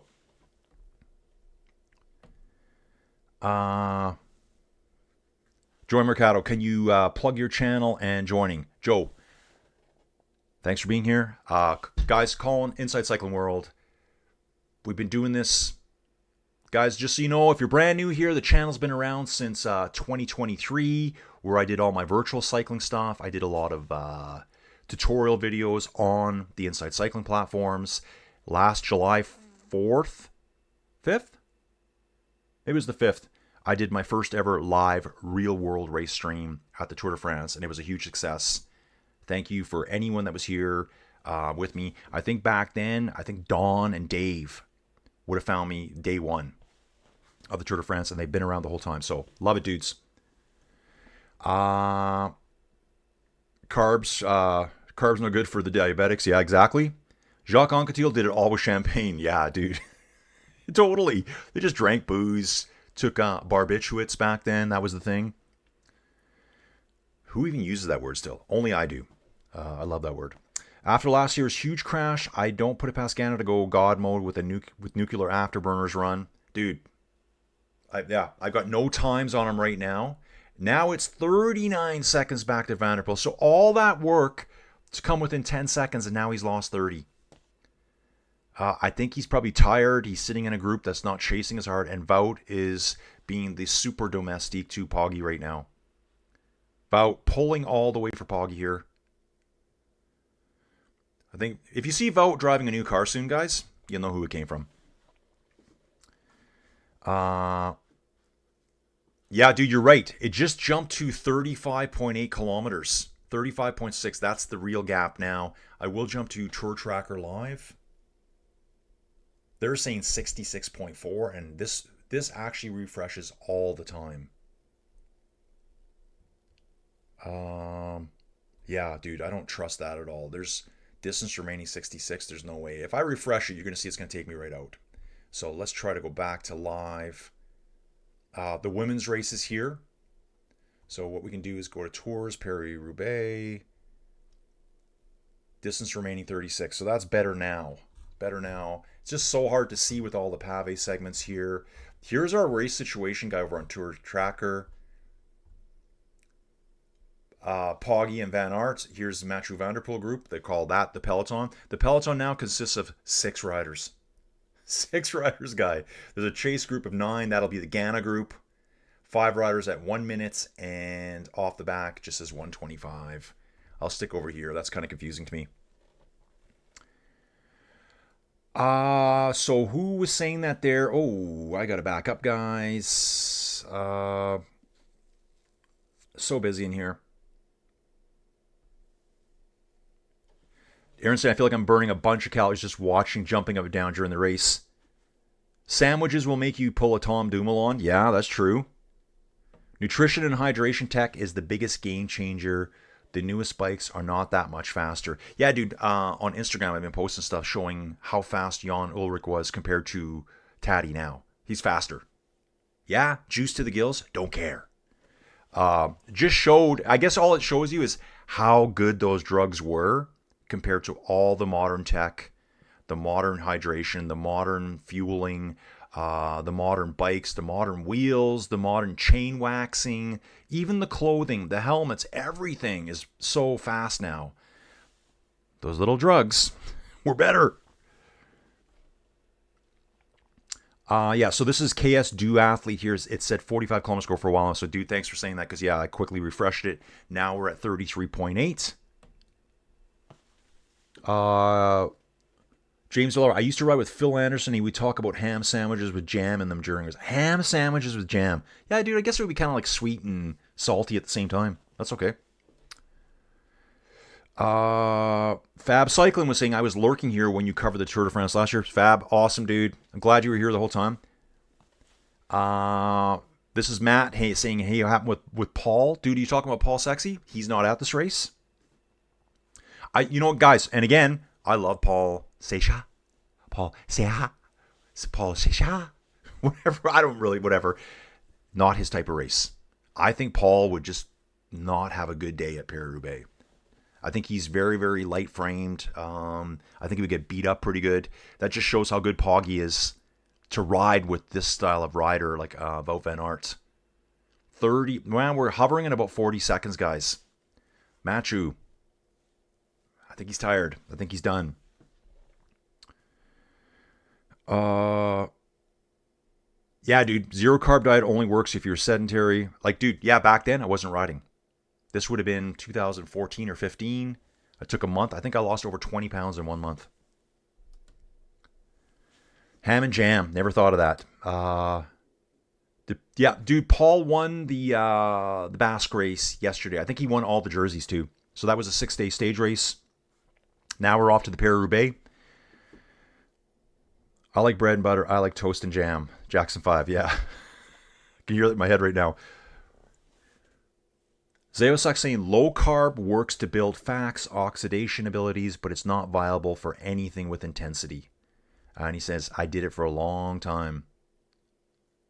Eddie's saying Poggy Bike is a Chinese brand, right? Dude, I think all of them, I don't know if anyone still makes frame sets outside of China and Taiwan. I know recently some of the Cervelos were still being hand laid. Is that what they call it? Yeah, where they lay up the carbon fibers by hand, still in Canada.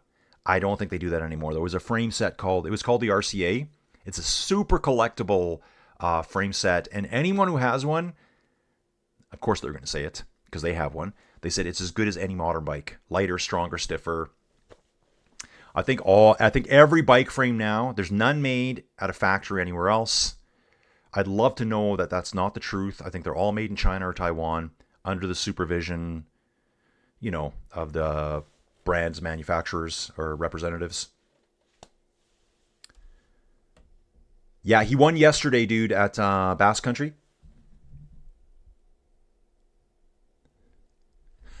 Dude, Charles wins today. That's one of my favorite songs of all time. Rapper's Delight. I don't mean to brag. I don't mean to boast, but I like hot butter on my breakfast toast. Dude, I can't even remember that is in the song, but it is in the song. I always listen to the 11-minute version of that song when I ride my bike all the time. I've heard that song millions of times. A couple years ago, probably 2024, there was a concert in Calgary at the Grey Eagle Casino. Vanilla Ice was the headliner, but Sugar Hill Gang was there. One dude left from the Sugar Hill Gang, still rocking it. I don't even know what happened to the rest of them. They're probably old dudes. I don't know if they're still around. Dude, what a fun night that was. And there was also like a boy band that was there. TikTok. Yeah, anyway, it's a band I never liked, but they were really good. They were actually really good. I loved that night. Such a fun night. Some of my favorite nights out have been at the Grey Eagle Casino. Poggy rides at Colnago Italian. I just don't know if they're made in Italy anymore. Mine says Taiwan. Whitley Bay. I met Phil Anderson at the Tour of Britain in 1992 to stage finish in Gateshead. Gateshead, I think, is Tynemouth, isn't it? Somewhere right there. I think Gateshead is like a little suburb of like that whole Tynemouth, Newcastle area. Yeah, give Robespierre Seha a couple years and he'll be here dominating. Yeah, what are you using in 1992 to take a selfie? Yeah, Polaroid camera, hold it up in front of you. Okay, just kind of reading here, guys. Icarus solves all the drug questions. Yeah, what a great movie that is. You guys haven't seen Icarus? It was a Netflix movie, I think. Maybe it's still on there. Awesome movie. All starts with cycling. Haute route. Haute route? That's that. It's all over the world now. I think the Haute route was originally in France, where semi-pros, amateurs can take on the hardest climbs back to back to back. Like even harder stages than what the pros do. Definitely.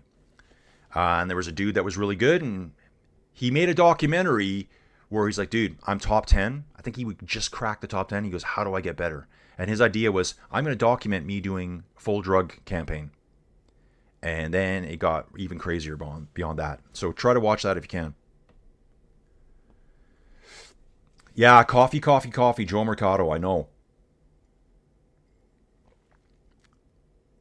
That's right. Icarus, great movie. Also the Greek mythology, dude.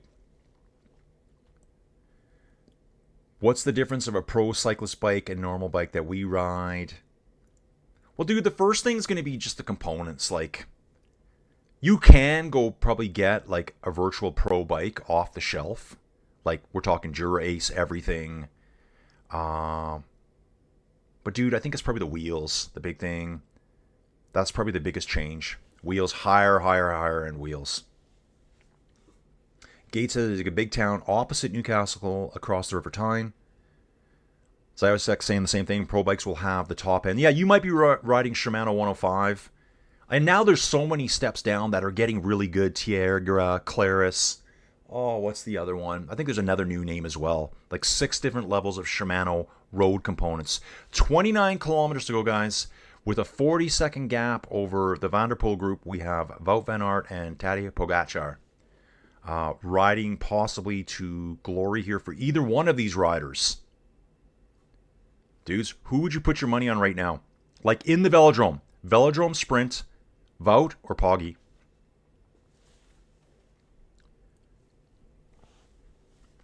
I'd say if Poggy attacks right now and Wout can't go, it's Poggy. If Wout goes to the Velodrome, I'm going Wout.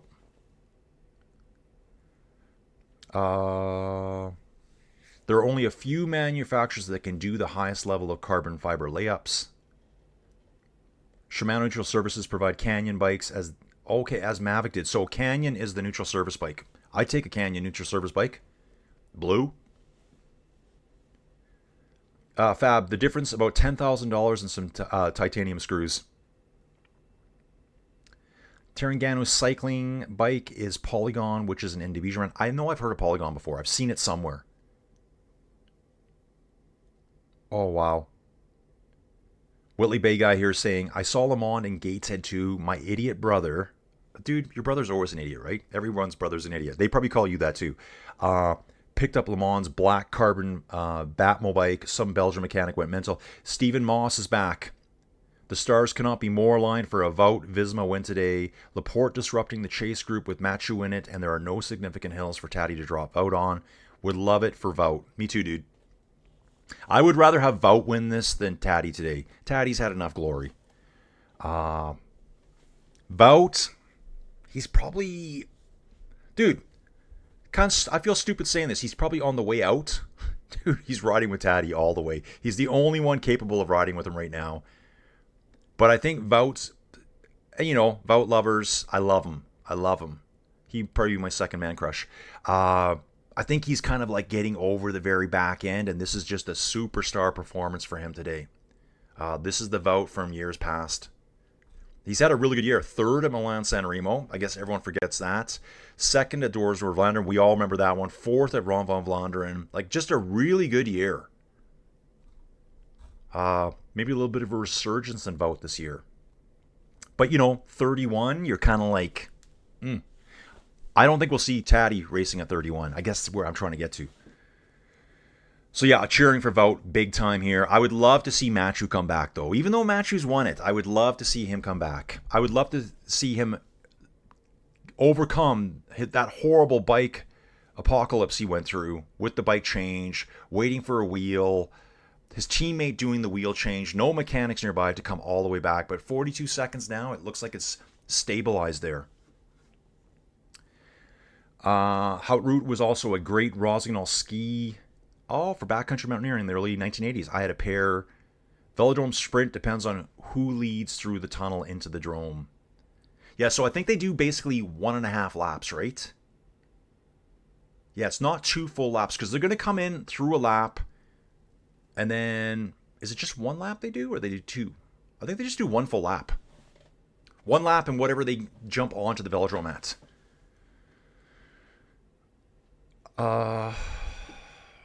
Dave's saying the biggest difference is the bike fit. Yeah, that's another one too. They ride different positions now. Aaron, if Poggy wins, we will never see him in the Paris-Roubaix again. Possibly, dude. Like, I think even after Ron van Vlaanderen, he looked like, I said it, he looked like he was about 30 years older. Like, these races are really tough on him. And everyone. Polygon is a huge Malaysian brand. I have a Polygon 650B gravel bike. Very durable. Shimano group sets you can buy at bikes online. Dude, I really want to bring my my Look TT bike back. I need a wheel set for it. So I'll be going on Pink Bike. That's what we use up here. And I think I'm going to be rocking, I think it's a 10-speed Dura Ace. Good enough. Good enough. I'm not climbing hills. I don't need 13, 14, 15 gears on the back. Just get bigger legs, bro. Get bigger legs, bro.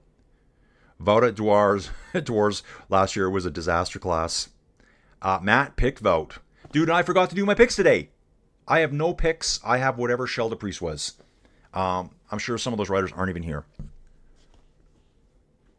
The Velodrome must be getting giddy watching what could be coming. Yeah, dude, I imagine they have huge screens up everywhere for the fans to watch. Dude, just thinking baseball for a second, I was looking at all the stadiums. There's some stadiums where they have like seating areas up on the hill behind and they have big TVs up. I think they're probably, I don't know, maybe you only pay like $5 to go sit on the grass and watch it on a TV screen, but still, I'd do that. Really getting geared up to do that, and it will be in Denver. Just the easiest flight for me, the quickest flight for me. Actually, you know what? No, Seattle's closer. Seattle's closer than Denver for me. But I like the Mile High City. Yeah, dude, it's a traditional velodrome, so it is a bank slope. It's not a crazy bank slope one. Okay, Drew's saying they enter opposite the finish line, so half lap to the line plus another full lap. Yeah, 1 and a bit laps. 1.5 laps. Is any bike team riding specialized Roubaix frames a la Sagan 2018, my favorite bike? Do they still make the Roubaix for specialized? I don't even know. Yeah, Taddy's racing history, the legacy of Eddie Merckx. Wout is racing time. Like, dude, he's probably past his extreme prime. He could still win a race, though. Yeah, Specialized put special shocks nose. Oh, the original Roubaix, I think they had a little shock system in the handlebar stem. Yeah, it was built right into the handlebar stem. A little like 3, 4, 5 mils of movement there. Way back in the 90s, I think there was dudes riding actual rock shocks on their road bikes. I think that's been banned by the UCI now because I haven't seen it in years.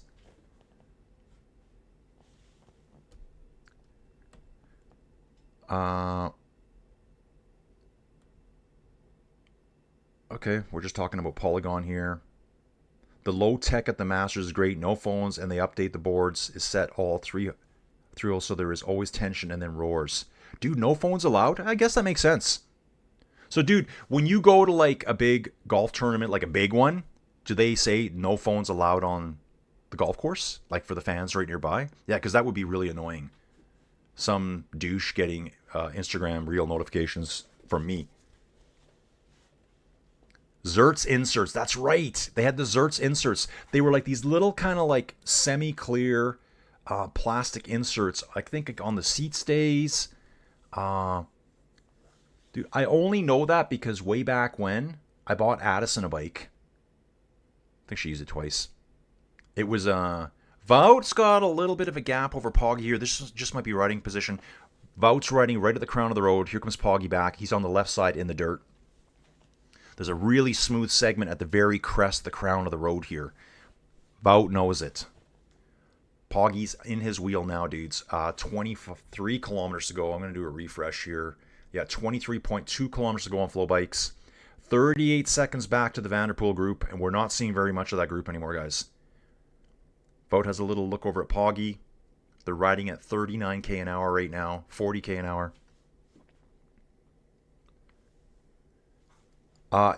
Yeah, the Carrera 14, that would be with the little denim. Or was that Carrera? That was them, right? They had the denim jean uniform look. I think that was them. But yeah, I do remember the Zertz insert. So Addison had a bike, I bought her. It was a specialized, it's kind of like the OG gravel bike, I would say. Triple ring on the front. What's the name of it? And it was meant for adventure riding way back when in the 90s. I'll remember it right away. She stopped riding. I traded it back in. She doesn't even know it's not there. She doesn't care. This is Jason. GCN just dropped a video on the RockShox suspension Paris-Roubaix bike. Yeah, dude, that was probably from like early to mid 90s, I would assume. Yeah, Wout did win the last stage of the Tour de France last year. Dude, that was one of the best finishes ever where he dropped Poggy in the rain. I think Poggy, he's got the engine to do it. I think he was like, this is way too Sketchville on the last stage of the Tour de France for me to crash out now. Got another 4-star segment coming up, dudes. 1.8 kilometers long.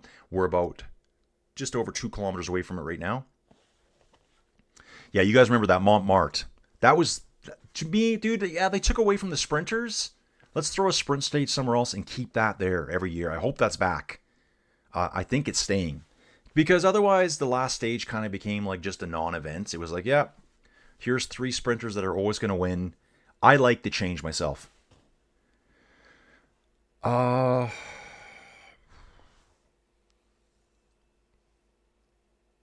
Fab Cycling. Rock shocks won Roubaix, but allegedly wider tires made the shocks redundant. Yeah, put on big wide tires and you're good. Yeah, I did see that too, double taping the handlebars. A lot of them do that here.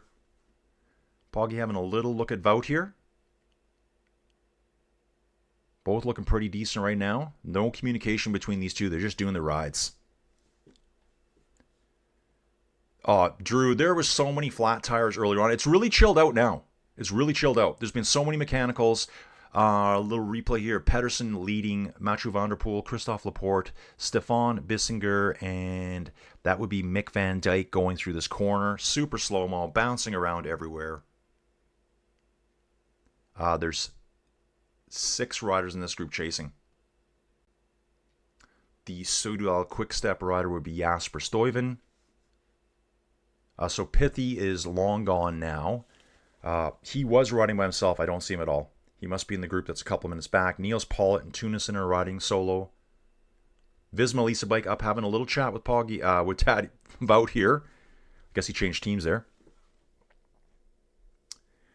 Yeah, someone here mentions 4 bike changes for Poggy. Yeah, it's been insane. Mathieu took a teammate's bike, couldn't ride his pedals. Waited for Thibaut Del Grosso to do his own wheel change from Mathieu's bike, his wheel, onto Mathieu's bike. Mathieu had to run back down the road, get his bike, ride, still blew past Binyam Girmay. Binyam was struggling on the cobbles through the Arrenberg. Mathieu later did another bike change. Yeah, been a disaster for him. Made it back within 10 seconds, and then it's kind of fallen apart on them. That second group is now at 38 seconds. We have 20 kilometers to go, dudes. 20 kilometers here. I'm going to refresh that again. Yep, 20 clicks. I don't even know what time it is. It is, wow, that's not bad, 8 o'clock in the morning. Yeah, Claudio Chiappucci in the Carrera Jeans kit. Tour de France last day should have 2 stages, 1 Montmartre and 1 sprint, or you would have it in 1 and have the Montmartre winner. Then a neutral to get Gruppo Compacto, and then 4 goes around the Champs-Élysées.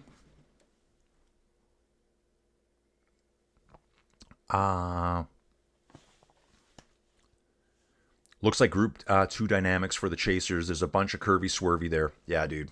They're not really fully gelling like these two are at the front here.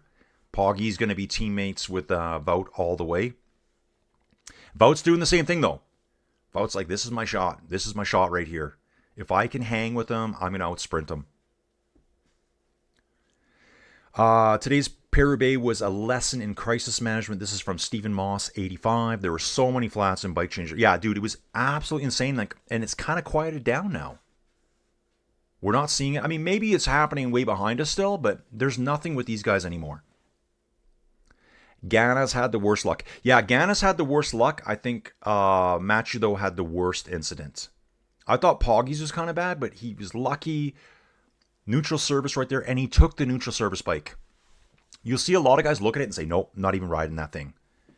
And that could be for many reasons. They might know the neutral service bike don't have the right pedal set up.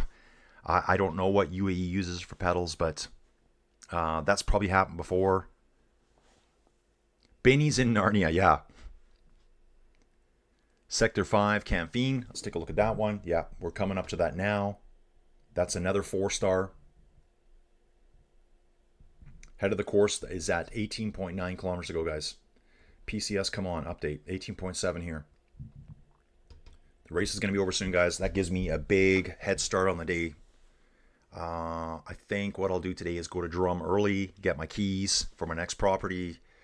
Because she lives out of province, and I'll take that baby over. Finish the tour on Ventoux. How about that for 21st stage? Yeah, just kill everyone. Mathieu leading the way. Pedersen, Bissinger, Laporte, Stuyven, and Van Dijk. Mick Van Dijk, one of the bros. A stage 21 on the Hell on Earth would be crazy. Oh yeah, they race the entire Tour de France and say, here it is, guys, enjoy. An extended Paris-Roubaix segment, double the cobbles. Let's see who the real best rider is. Worn out after 3 weeks of cycling. Hey dudes, I was looking at the Giro. This year it's kind of a funny start. I don't know if they've done this before. So I always think they start on the weekend, they ride through to the following Sunday, Monday off. rinse and repeat. A little replay here. Poggy looking back at Vout. Vout gives him a little... Poggy's probably looking for more health. Then Poggy goes like, oh, I got to keep working by myself. So Vout's saying he's tired.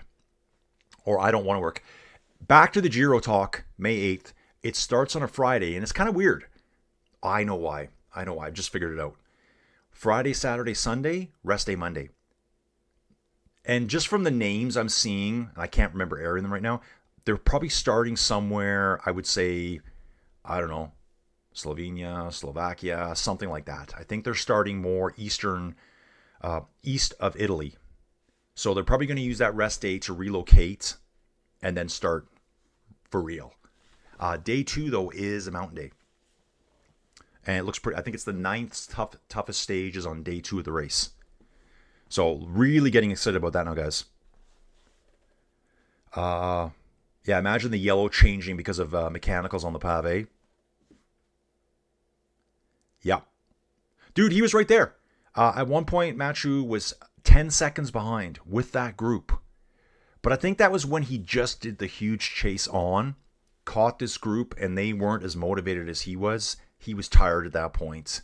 He'd been chasing forever from 2 minutes and 9 seconds back and made it within 10 seconds. 5-star segment here, guys. The Carrefour de l'Arbre. 2,100 meters long, 5-star segment. Poggy's doing an attack here right here, guys. Can Vout hang on? Poggy putting an attack. You can see it now, guys. Vout's having to work extremely hard to try to dig back on here. This might be Poggy's winning move right here. Poggy almost crashed. He almost crashed. The back wheel slipped down. Yeah, Poggy, slow it down, bro. You don't have the CX skills. He did save it, though. He almost fully wiped out. That would have been his race probably over there. I think Vout would have went... Okay, yeah, it looks like Stuyven almost crashed on the same corner. Woo! Poggy saves himself from a huge crash there. Wow, I think the time gap's coming down quick here too, guys. I think Van der Poel's pulling back a lot of time again. I think he's going hard now. He's been resting, recovering. He's going on an 18K time trial. I think I might be able to see them soon. Poggy's back wheel stepped out, and he really had to avoid going down on that shunt. That allowed Van Aert to get back on his wheel. So Poggy's going, ugh. Every time I push hard, I almost crash. Van Aert's back. And a huge crosswind here, guys. Huge crosswind from the west. We're seeing the Danish and the Japanese flags here. Danish and Japanese flags flying in tandem. Okay, so there's the boys. Yeah, that's a strong wind. It's actually turning to a bit of a tailwind here right now. Tail crosswind. Now, probably over their left shoulder again. Okay, that was crazy. Okay, there we go. Aaron, Giro starting in Macedonia or Serbia, I think. Yeah, dude, you're right. You're right. I think it might be Macedonia. Yeah, I think Macedonia is a province kind of that wants to separate from Greece. I think, if you're from there, please don't kill me. But just the lettering. I was like, what's that lettering style? It looked Greek to me.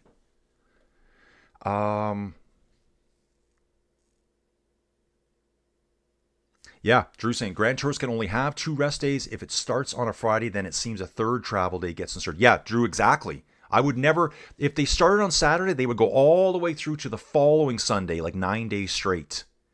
But this one, 3 days, then a rest, then a travel day. That's all it is.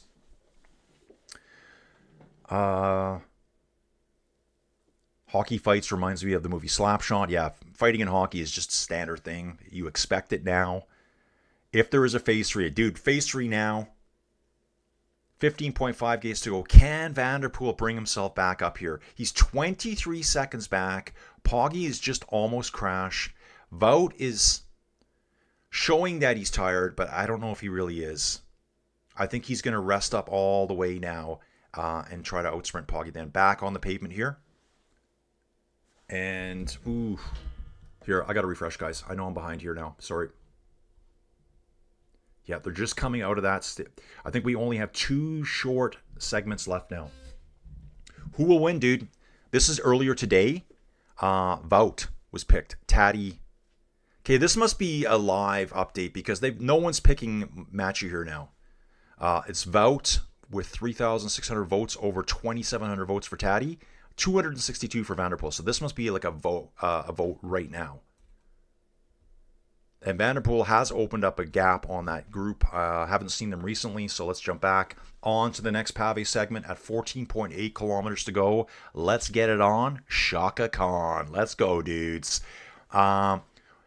Last segment 3 coming up. I think we're on it right now. Gruson, 2-star segment. Looks pretty chill. 1.1 kilometers to go. It's a 1.1 kilometer segment.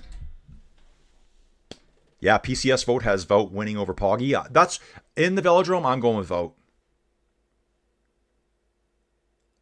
Yeah, Steven. I know. So Steven's watching along here too. Steven, thanks for joining us in the chat as you watch, dude. I love when people do that. True fans. True fans. True members of Inside Cycling World, guys. To watch someone else but participate here. Yeah, how Poggy kept himself up right there. Remember I said he's not a great CX rider? Maybe he is. Because, dude, he was going down. He was going down. Ninja-like reflexes there. Can I see them up the road?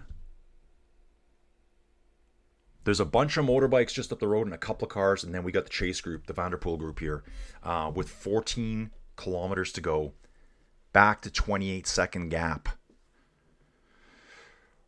Aaron Smith, Macedonia, former part of Yugoslavia under Tito, major political reorgs in the 90s. Okay.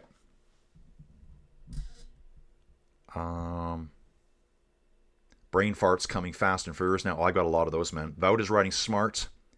If this works, this is from Stephen Moss. Then perhaps a blueprint for other cyclists on how to race against Poggy. Yeah. Hang with him. Make him do the work. You're the world champion. You are the Tour de France champion. You do the work. You're expected to win. Not today. Not up in here. Not up in here. Cambered surface. Yeah, that's where it's the crown surface there. Cambered down to the sides. Yeah, so the Paris-Roubaix Juniors, I think they call it the Paris-Roubaix Espoir. They would have raced. The women are out there too.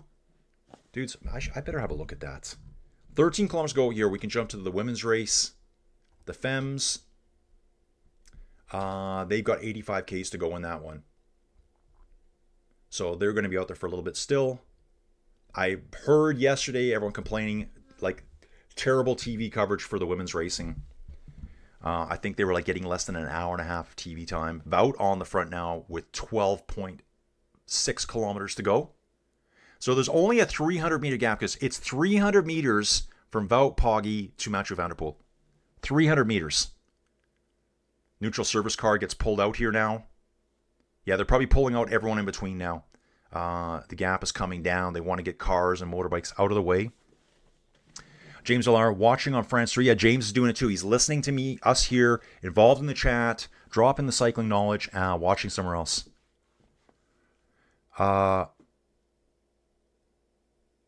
Dude, yeah. This one here, probably not. You know what? Let's try Tour Tracker, guys. What we can do here on Tour Tracker is Tour Tracker, you can actually do that. You can stretch it out. That makes sense. I think that's what you're asking for, Drew. So it doesn't, there. That's about the best I can do it. We'll hang with Tour Tracker for now, guys. 11.9 remaining. Just going to watch here. I will get the map rocking over here again. I wish I could move the map, guys. There's probably a way I can do it in OBS. Here we are. That's it, dudes. Right there. So this is Poggy. This is Vout. 11.3 Ks to go. 6 riders chasing, 25 seconds back. Here's how we make our way into town. Out through the countryside still. Let's see if there's anything really crazy. This could be a little sketch here. Taking this hard bend around. Looks like we come down a little bit of a hill, around the roundabout. Another little roundabout here. Do you think they really have them going around like that? I think they're going to probably go like that there. I highly doubt they'd make them go like that, but maybe they do.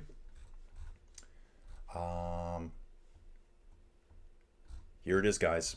Okay, so I think it was James. No, who was it? I think it was Drew saying earlier. They come in on the opposite side of the finish line. So they're going to enter here, do a half lap, 1 full lap, race over. Winner of the Paris-Roubaix. Then the showers over here. Let's get into those showers. Oh, yeah. Shower talk with Colin.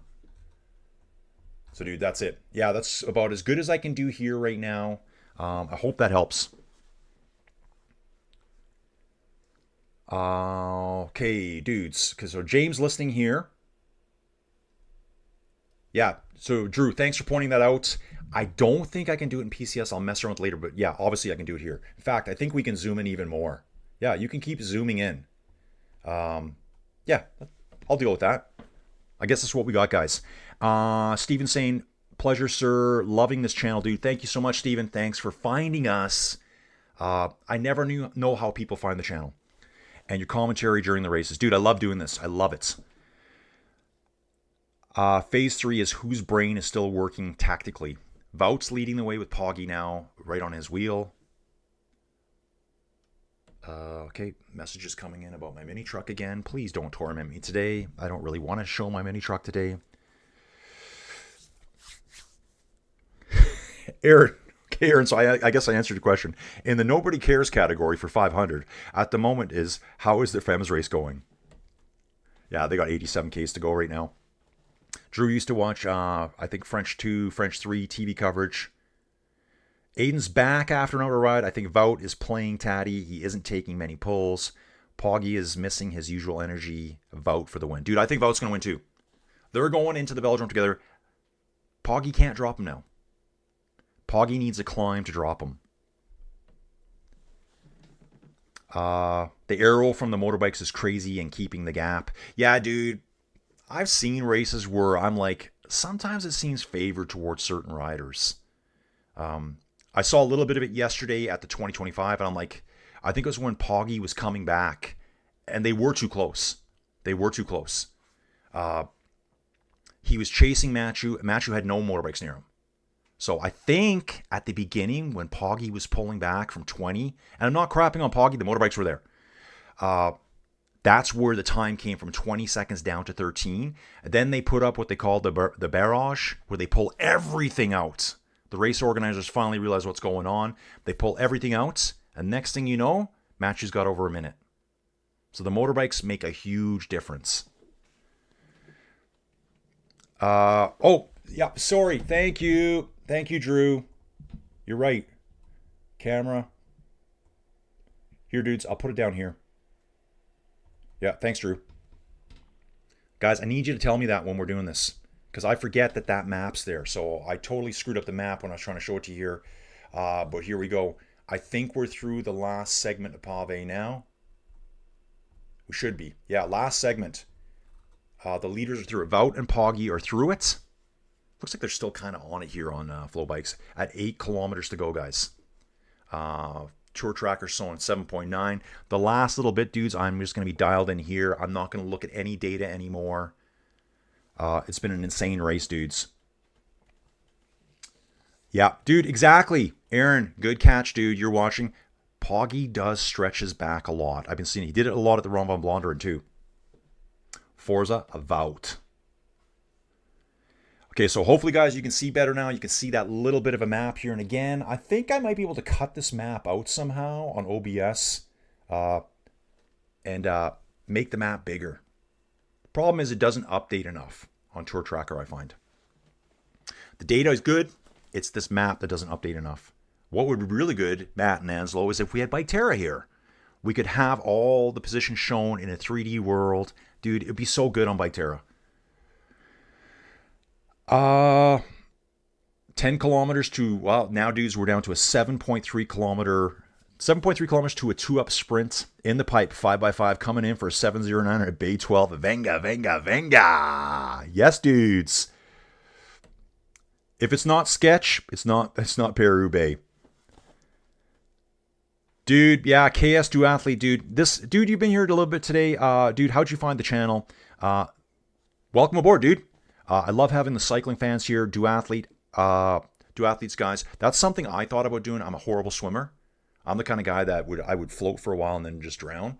But duathletes, I guess if you live in a place where you don't have access to a lot of water, duathlete, running and cycling, guys. Love it. He says, Wout has been so close as so many times. I think today he gets his reward. Dude, I absolutely agree with you. I don't think Poggy's going to get out sprinted. He's going to be outfoxed by Wout van Aert. Flocky says if Wout gets another second, he should retire. And it is bang time. Guys, bang time's on. Yeah, what's Poggy going to do? He's going to have to put in one last attack and hopefully catch Vout sleeping. Does Poggy think he can out-sprint Vout?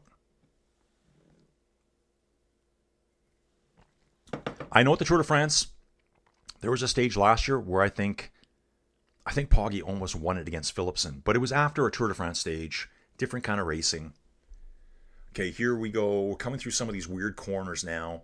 This just looks kind of weird to me here. Again, this is probably slightly behind what I'm seeing on screen here. Pedersen leading Stuyven over Bissinger, Laporte, Mathieu van der Poel, Tim van Dijk, Mick van Dijk. At the moment, 6 kilometers for our leaders, 5.7 actually. Yeah, if it's not sketched, I'm not racing it. Joselito Portacio, nice streaming. Thanks, dude. Thanks for being here. Thank you for being here, joining the chat. All things said, a big shout out to Mathieu. He was 2 minutes down and pulled himself back so close to the lead breakaway. He's a phenomenal cyclist no matter what happens today, and I hope he gets third at least. Dude, I love the guy. Everything Mathieu van der Poel, I love. Watching him race CX over the winter, guys, like, dude, he's so good. I think he did 13 CX races. Won every single one of them. Every single one. Every single one. Shout out for the mini truck. Mini truck all the way, man. Yeah, Poggy has to attack. Poggy needs to go now and just hurt Vout. Is Vout hurt? Vout flicks Poggy through. Will Poggy come through? He does, like a good champion. Part of that's expected on him now. Neutral service right nearby too. And they're showing the Velodrome now, dudes. So awesome. Man, imagine being here. Got the grass stands up here. There's the big embankment with the grass. The covered stands here on the north. Maybe that's the north side. I'm not really sure. Mathieu at the front again. 5 kilometers to go, guys. Yeah, it's between Vout and Poggy now. The situation favors Vout. Yeah, this has been absolutely bang time all the way, guys. And I did know this from watching yesterday's race again. I'm like, I need to be on early, but my sleep was so disrupted from like 12 till 2. That 2:50 wake-up call for a 3 o'clock start was looking pretty rough to me. Next thing you know, it was 4:40 in the morning. Yeah, which bike starting with C will win? Cervelo versus Colnago. Yeah, this is absolutely epic cycling here, dudes. Absolutely epic. We got 4.2 kilometers remaining. There is a weird little roundabout coming out that they show here. They're through it now. But you can see they got them kind of going around like that. Do they really do that? So I'm going to watch the video here because it's slightly delayed over this one. It's on that they're 300 meters back. Just would they really make them ride around like that? Matt saying if he was local, he would buy the truck. Dude, the guy really liked the truck. He's going to come back on Monday, having a look at it. Please don't burn my clutch out again like he did last time. I'm not really used to driving a manual. Get used to it. Get used to it, dude. He was in his 20s. And it's right-hand drive. He didn't stall it. Just revved it so hard. Wore the clutch so bad. Poggy, frosted tip out of the helmet is pure class. Yeah, he's got the Eminem look now. That's what I call it. Eminem look. I like Mathieu van der Poel's mullet coming out the back. I might grow a mullet out, guys. Not sure how that would look on me. Yeah, Aiden, you're right too. After 260 Ks, the sprints play out differently. I still think Vout wins. He looks fresh. Exactly what I'm thinking. I'm not saying it's a for sure for Vout because they have been riding for 260 Ks. Vout's been doing work here too. Mathieu van der Poel third would be great. Yeah, I'd love to see it. Love to see these 3 guys on the podium together. Like, that's the ultimate podium right there. Poggy will have to attack at one of the last turns at the front and try to surprise it. Yeah, that's his only option now. Attacks coming from behind, guys. Attacks coming from behind. This is the Van der Poel group. That might be Bissinger trying to go off the front. He would love to get third place. It's not Bissinger. That's Mick van Dijk. Bissinger was the first to react. Mathieu van der Poel, Laporte, Stuyven, and Mads Pedersen sitting on the back. So those guys are already racing at 3 kilometers ago. 2.6 showing up on Tour Tracker. Sorry, guys, the map is kind of a bit goofy right now. I have to keep moving the map all the time. Here's our situation on the road. Chasers, 2 riders in the break. Dudes, it's basically a straight now. So Poggy has to attack. There's one segment left, dudes. There's a tiny bit of cobbles here. The very last one. A hard right-hand bend, and then virtually it's 1 kilometer to go. Poggy needs to go now. Or otherwise, I guess Poggy's decided I'm going a 1v1 death match versus Wout van Aert. Final sprint in the Velodrome. That's all it's going to be. Yeah, it is a slope Velodrome. It's not crazy steep, this one. Is that mini truck like the Scooby-Doo van full hippie? Oh, dude, I wish. DJ and Tower. No one's won yet, dude. We're still racing. We still have 2 kilometers to go. Who's this going now? Jasper Stuyven attacks out of the Mathieu Van der Poel group. And they're all looking. They're all looking. Mads finally reacts. Mathieu reacts. Bissinger goes. Laporte's going to jump on, and Mick jumps on the back here. Stuyven opened up probably a 50-meter gap. Pedersen looks back like, who's going to help me here? Otherwise, this guy's going for 3rd place. Poggy arm flicking Wout through. Wout not moving. Do not move now, Wout. Paris-Roubaix glory is coming. All you got to do is out sprint this skinny Tour de France rider that's sitting in front of you.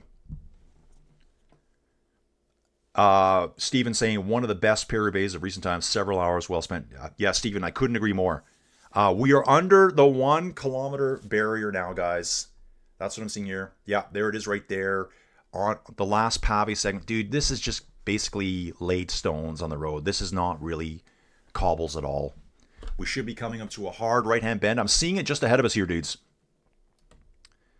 Wout's letting Poggy do all the work. Here's the right-hand bend. There will be one more sharp corner. It'll be another right corner right before we come into the Velodrome itself. Very close to the finish now, guys. Here's that little bendy corner section, and there'll be a sharp 90-degree corner. Another 90 onto the Velodrome. Here's our 90-degree corner coming up right now. We are coming onto the Velodrome now, guys. We are on the Velodrome. That's right, Poggy. Lead Wout out all the way. Wout will not move now. When does Wout go, though? Yeah, they won't get caught right now. Thinking of getting a tatty cut dye myself. I'm 69 years old. Me too. Think about it. Bell lap. Here it is, guys. They're ringing the bell at the Paris-Roubaix. Wout sitting on Poggy's wheel all the way. Between all the climbers out there, who is the best sprinter? Dude, we'll catch that. Crazy action. Attention now. Bell lap. Let's go, guys. Some fab cycling. Poggy goes up high on the Velodrome. He's looking to launch it down. Guys, if you've ridden the Velodrome, you go up high to start your launch. Poggy looking back.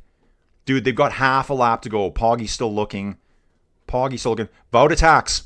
Wout attacks around the outside. Quickly gets ahead of Poggy. Wout van Aert, dudes, is going to win the frickin' Paris-Roubaix. Let's go, Wout. He distanced Poggy. He's got a 10-meter gap over Poggy. Wout van Aert wins Paris-Roubaix. Bros! Let's go, dude. Let's go. Third's coming in next, guy. I think Jasper Stuyven just stole. Jasper Stuyven just stole the podium from the other boys. Matt Van der Poel gets 4th. Laporte 5th. I think Mick Van Dijk got 5th. Pedersen 6th. Bissinger gets 7th place again. 7th place again for Bissinger. Same as last year. He just fell out the back a little bit here. Wout van Aert is laying down just on the left-hand side of the blue line that's around every velodrome in the world. Laying on the ground. He just won Paris-Roubaix. He has just won Paris-Roubaix. Incredible. Incredible. Wow. That was so good, man. That was so good. That was a race. Wout van Aert wins.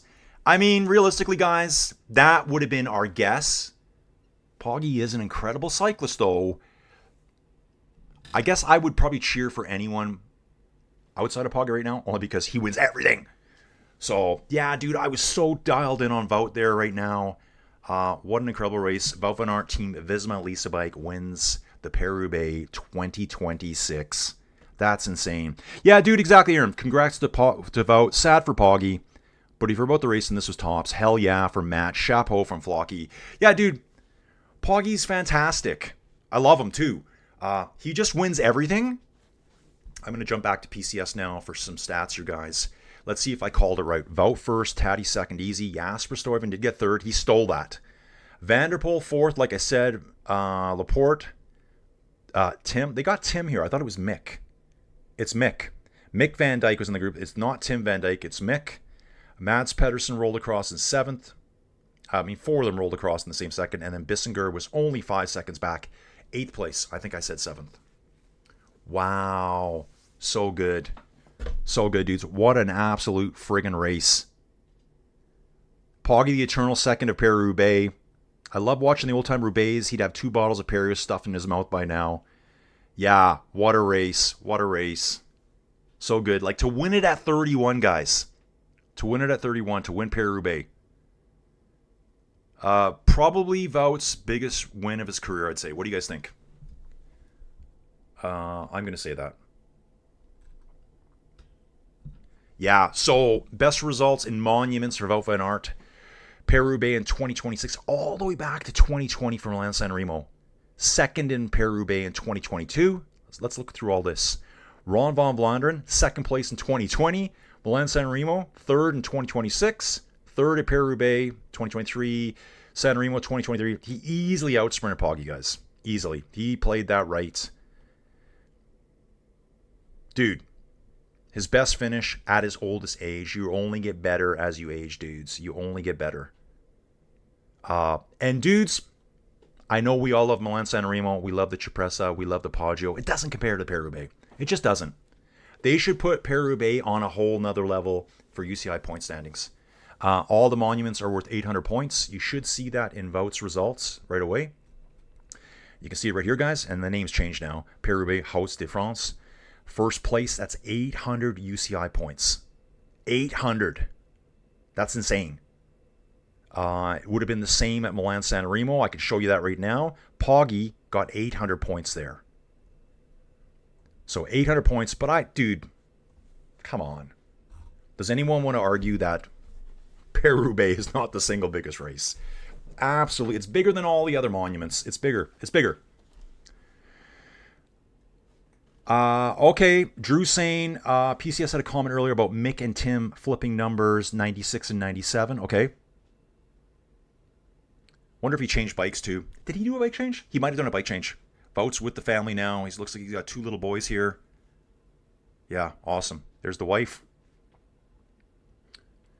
And I think I posted it a while ago. I always see on Instagram Wout posting a lot of family stuff now, or Facebook. With his family. That's why I kind of think he's thinking, I've done a lot. Maybe this will be the decider for him. Yeah, Aaron, exactly. Wout probably just won the one race he wanted before retirement. Yeah, that was a finish, dude. Charles Todd. Oh, hell yes, from KS Duathlete Flocky next year. Rotten luck. What a great race. Can we do this again next Sunday? Dude, we do have the Amstel Gold Race next Sunday. I can't say it's going to be as good, but I'm going to bring the heat. I'm going to bring the energy and the fire next week, guys. I think I'm back on track. I think I'm really back on track, guys. I was surprised how much faster Wout was than Poggy in the sprint. Yeah, dude, totally difference. I mean, Wout did surf wheels a little bit. And Jasper Stuyven, 3rd place. Give it up for that guy. Who would have thought that? Jasper Stuyven gets 3rd place. I think he's won Paris-Roubaix before. I thought he'd won Paris-Roubaix before. Has he, guys? 3rd place today. I bet you no one picked him for podium. And guys, Poggy will be okay. It doesn't show up in his Palmares here, so maybe he has. I thought he had a Paris-Roubaix way back when. Maybe not.